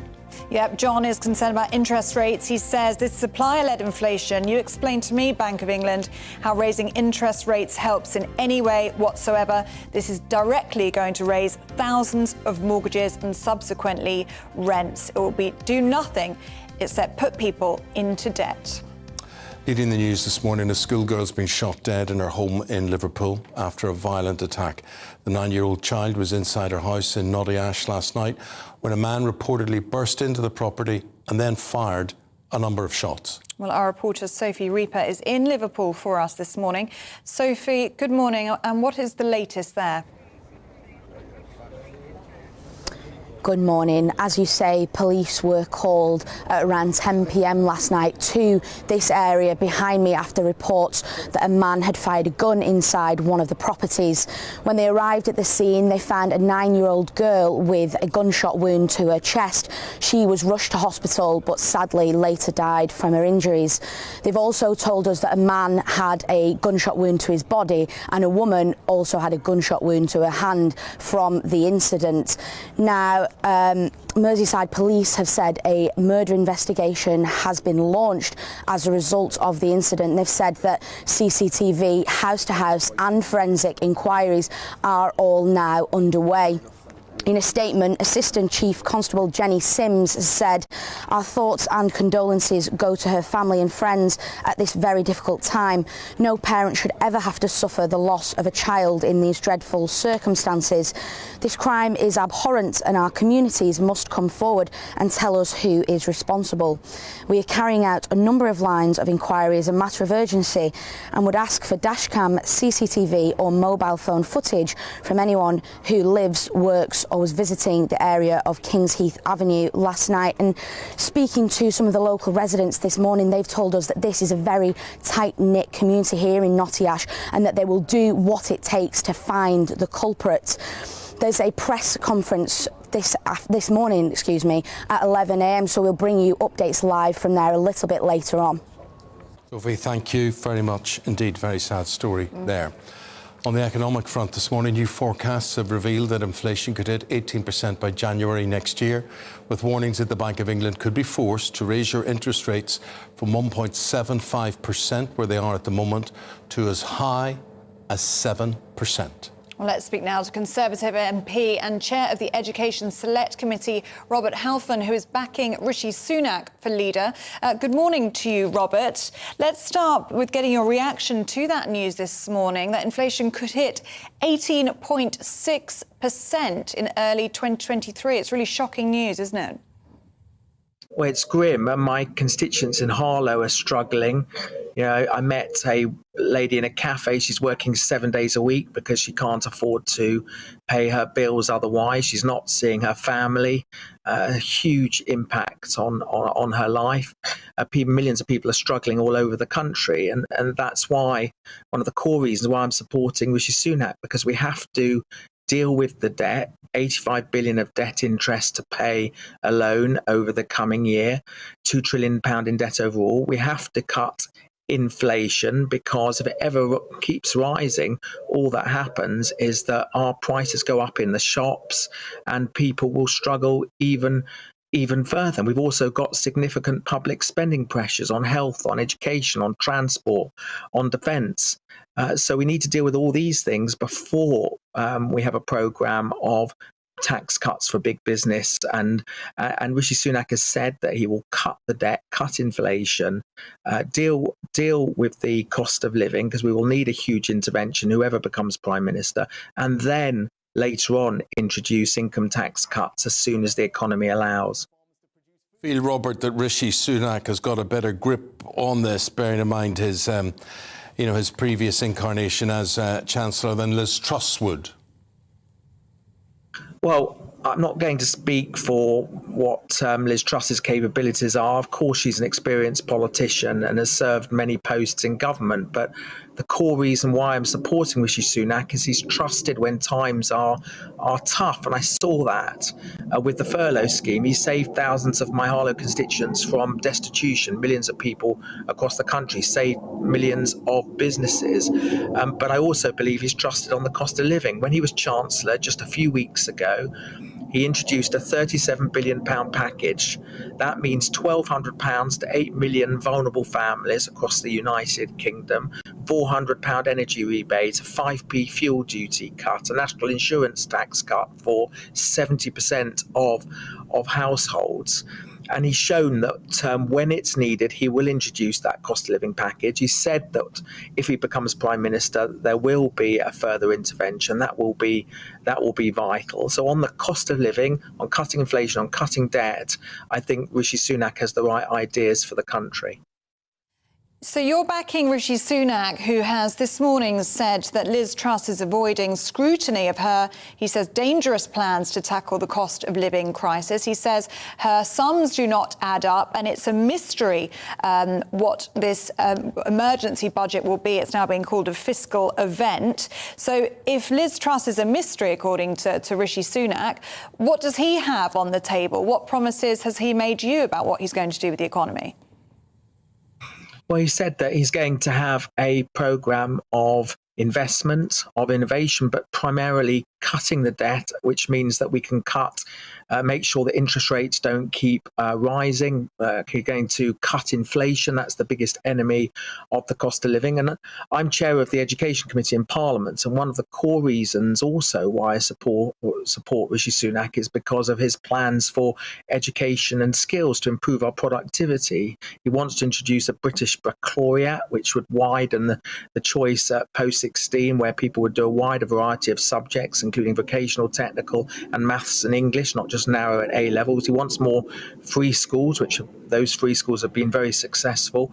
But he also wants to support further education and create elite technical colleges and increase the number of apprenticeships. So what I think he'll do is help these millions of our young people climb that education and skills ladder of opportunity. And at the top of that ladder, of course, is jobs, security and prosperity for themselves and their families.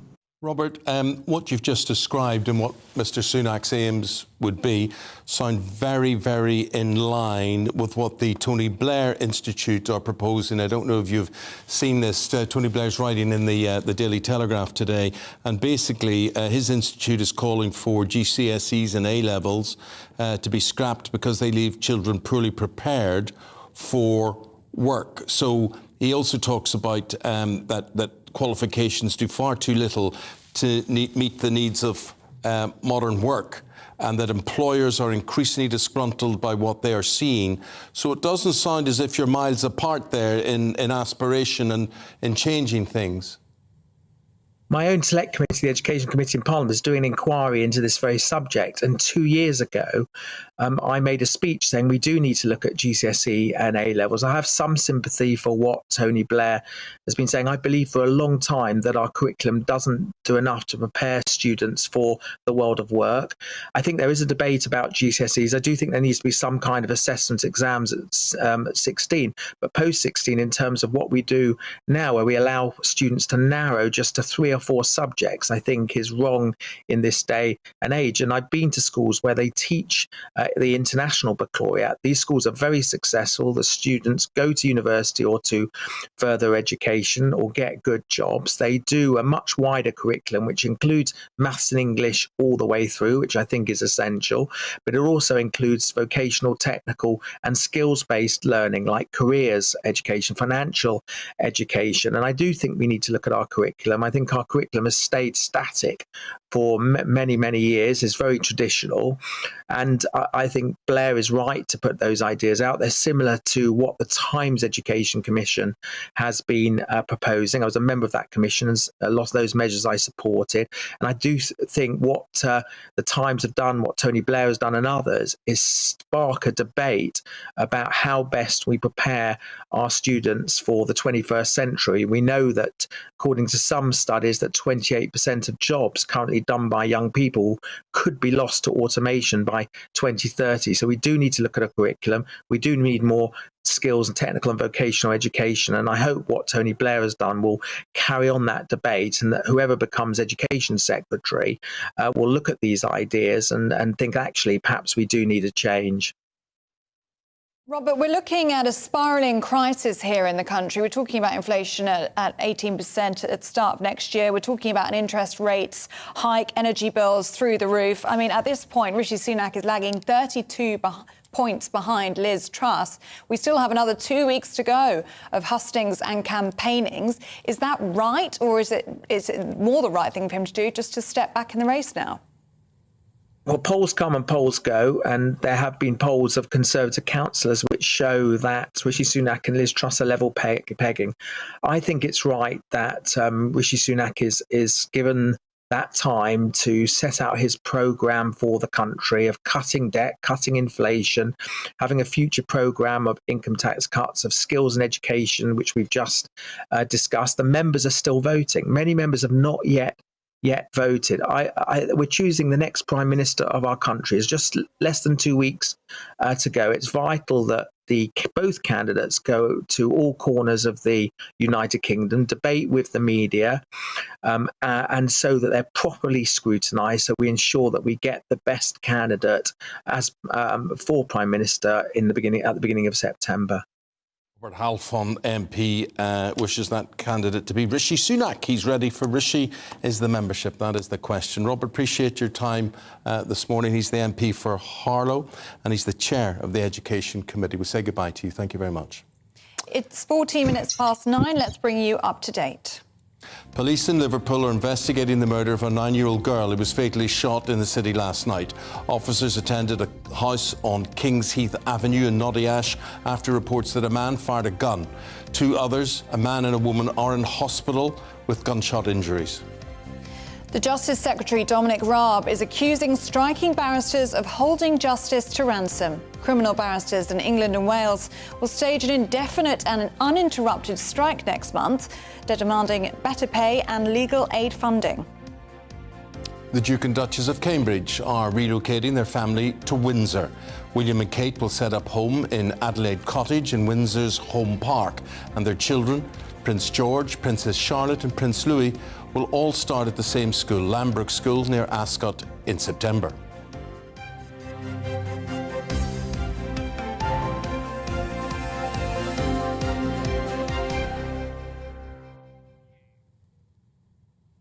Well, we were hoping to go to Curry House in Cheshire very shortly. We're having a few problems with the communication on that, but we will do our best. But on the subject of, the reason we're doing this is the actor Ryan Reynolds. He says this is the best curry house in the whole of Europe, which has come as a bit of a surprise to them, but they're very happy with the compliment. But on the subject of cooking, air fryers. Ellie started a whole craze with air fryers today. Yes, if you use an air fryer and not an oven, you could save up to £600 a year on your energy bills, which is what we all need right now.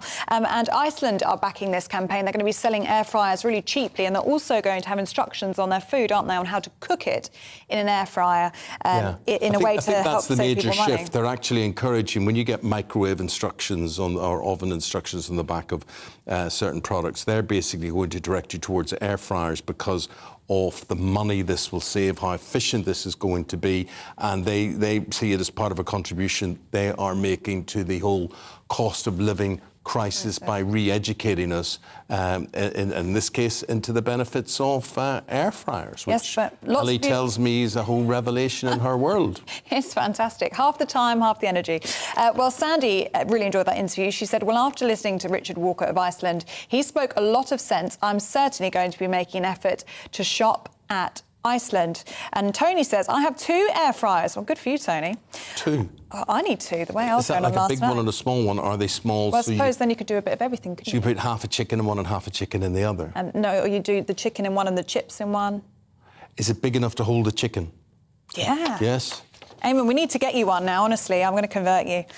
He says, I've noticed in 2 months already my electric usage has reduced. I only use my oven once every 3 months now. I think we could have started something. And Rob's got a tip for us. He says, old idea, dead simple. When you make a hot drink, fill your cup up with water, tip it into the kettle, and then you only boil what you need. That's right. You only boil what you need. That's very, very true.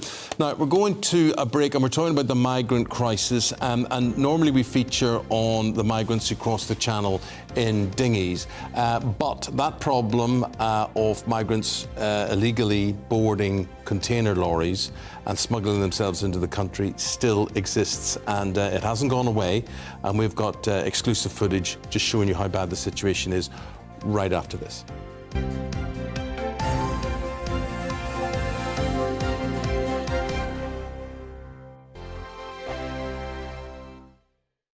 Join my show Farage, 7 p.m. till 8 p.m. Monday through Thursday. And there you will get opinion, analysis, debate, and I'll cover stories that nobody else dares to touch. You've been cancelled. Join the club. Oh my goodness me. And then for the last 15 minutes, talking pints. We're over a drink. We have a civilised conversation with someone. We very often disagree, but we do it in a grown-up way. Come and join me on Farage.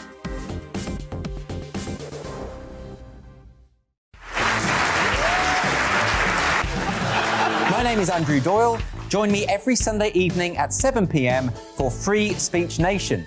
This is a show where we address current affairs and news stories of the week with the help of two wonderful comedian panellists. I brought in comics because I want to give it a lighter edge, and also they work for less. See you there.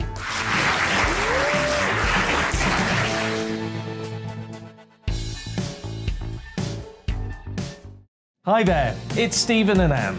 At breakfast from 6 a.m, you'll always be caught up with everything you need to know, the latest headlines, opinions and debates. We'll bring you the good news and the bad, but most of all, we're here for you. Remember, send in your views and let us know what you would like us to talk about. That's because we're your news channel. And every morning at 6 a.m, it's breakfast on GB News. I'm Dan Wootton. Join me Monday to Thursday from 9 to 11 for the feistiest and most fun news debate on TV, where free speech reigns. I'll bring you a sharp take on the day's biggest stories, bombshell newsmaker interviews, and A-list guests. And I guarantee you, no spin, no bias, no censorship, and no reason to go to bed. That's Dan Wootton Tonight, Monday to Thursdays from 9 on GB News.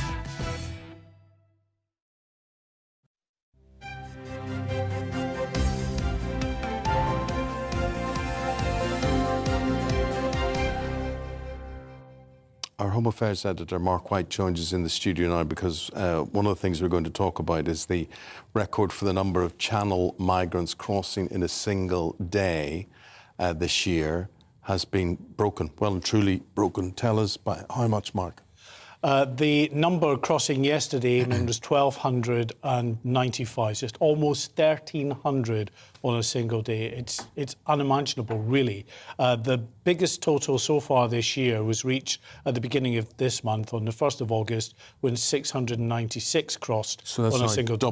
Double that, yeah. Mark, could I ask you why? Is there any particular reason?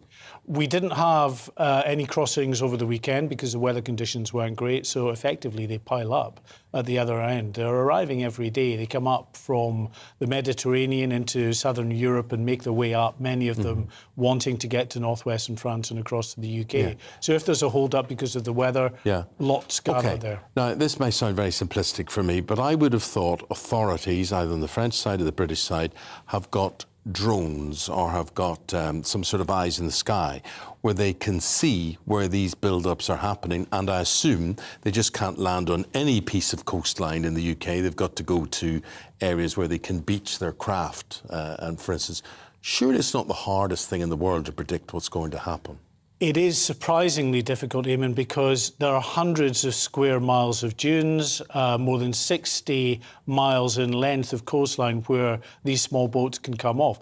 Actually, just one single mile, you would be talking dozens of police officers to effectively mount a proper sort of patrol of that. What we saw when our crews were filming last week there was that the police had these buggies that were racing up to a group of migrants trying to get across. They run back into the dunes. Then the police would see another attempt further down the beach. They would shoot off to that. And then that particular group, they make a dash for the sea. It only takes 60 seconds to get to the sea. When they get to the dunes at the other side, right, you get to the dunes, where do you go? They've got no suitcases. They've got no ID most of the time. Whatever. What's the process? What happens? Well, in the dunes and in the camp, they're stationed around in the camps. They do have papers with them, but we found a lot of papers scattered around the dunes because they're told to do so by the criminal traffickers, gangs, so that they don't have identification when they're eventually picked up. But these people they're looking to be adopted by the local authorities. They're looking to get sort of refugee status, are they? Yeah. They're not looking to disappear into the country. Well, most that come across on the small boats are looking to enter the asylum system. It's different for those that are coming in the back of a lorry. Which is what we're going to show now. OK, so you had a crew looking at this, and again, some graphic stuff here. Here is how they do it. Here's Mark's report. For those migrants who can't afford to pay the thousands of pounds for a small boat trip across the Channel, this is where you'll find them, hanging around the ferry ports of northwestern France, just waiting for their chance to get into the port and onto the lorries. As we filmed through the gloom, the camera catches sight of a lone figure, difficult to make out as they walk between the trailers in this lorry park. Suddenly, another makes a dash for one of the trucks. They're looking for anywhere they can squeeze themselves into. Inside the trailer is ideal, but when you're determined, any space will do. Part of the driver's routine these days are regular checks of their vehicles. They face the risk of fines if anyone is found on board and they haven't gone through the proper checks.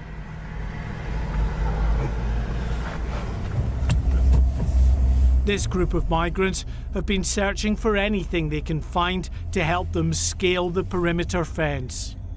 Having found this wooden pallet, they're heading for a secluded enough spot to jump over. The French police are everywhere, and these young men know it, sneaking between the trailers, hoping to avoid detection, within feet of the police patrols.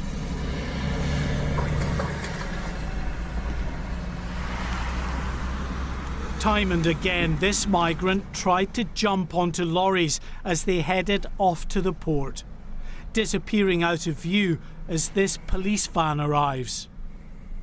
Another driver flags the officers down as he's heard people trying to get into his vehicle.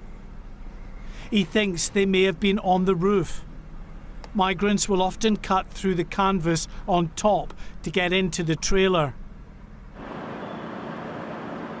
Quite understandably, attention has been focused of late on the small boats crisis. It is a highly visible means of entering the UK, unlike the clandestine method of hiding in the back of a lorry. And the numbers crossing by small boat just continue to climb. On Monday, this year's record for those crossing in a single day, almost 700, was smashed as many more than that took advantage of perfect weather conditions in the Channel. But the issue of migrants trying to smuggle themselves on board vehicles has never gone away. Around 8,000 were detected in the past year in enhanced checks by Border Force at both French and UK ports. These checks require huge resources. The added impact of policing the Channel for small boats at the same time only adds to the strain.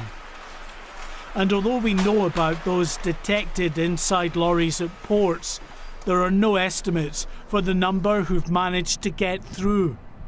Only if they're caught will many try to claim asylum. If they make it to the UK, most of these young men will end up working in the illegal economy. Mark White, GB News. Really shocking footage there, Mark. And do we know how many people are actually coming over on these lorries and how many actually go undetected? Well, that's the point. We really don't. All we know is the numbers detected, which on an average year is around about 8,000. But how many have actually got through is another matter, because not all of the lorries are checked. So if you happen to be in a lorry that hasn't been checked, then you get into the UK, probably end up in a filling station north of the M25 somewhere, and then you jump out. And most of these people are going off to work in the illegal economy. And they are different. The ones in the back of lorries are different than the people who are trying to cross in the dinghies. They're only different in that if they are suddenly caught, 93% of them are claiming asylum. Yes. If they're not caught, most of them are going off and working in the illegal economy. In the black economy. Mark White, thank you very much indeed. Disturbing report there, but that is the situation, and that is it from us this morning. Ellie and I will be back tomorrow morning from 6 a.m. Coming up next is The Briefing with Tom Harwood. Thanks for watching. Good morning, Alex Deacon here with your latest weather update from the Met Office. A mixed picture again today. Sunny spells for some. The odd shower here and there, particularly in the west, and quite a warm, humid feel once more. This wiggling, waving weather front approaching the southwest, that's going to be the main focus for some heavier rain over the next couple of days. But there's some uncertainty about the exact position of it, certainly turning things quite misty and murky across the southwest through the day today. A few showers scattered across Wales and this morning across western Scotland. They'll work from west to east. Much of eastern England will stay dry, as will much of Northern Ireland. Just one or two scattered showers here. Quite a warm and humid feel wherever you are, but particularly across East Anglia and the southeast with some sunshine, while temperatures getting into the high 20s potentially. And overall, temperatures a little bit higher than they were yesterday. Through this evening, we could well see a bit more of that rain for South Wales, pushing into the Midlands, and then further pulses of heavy rain, some brighter colours there.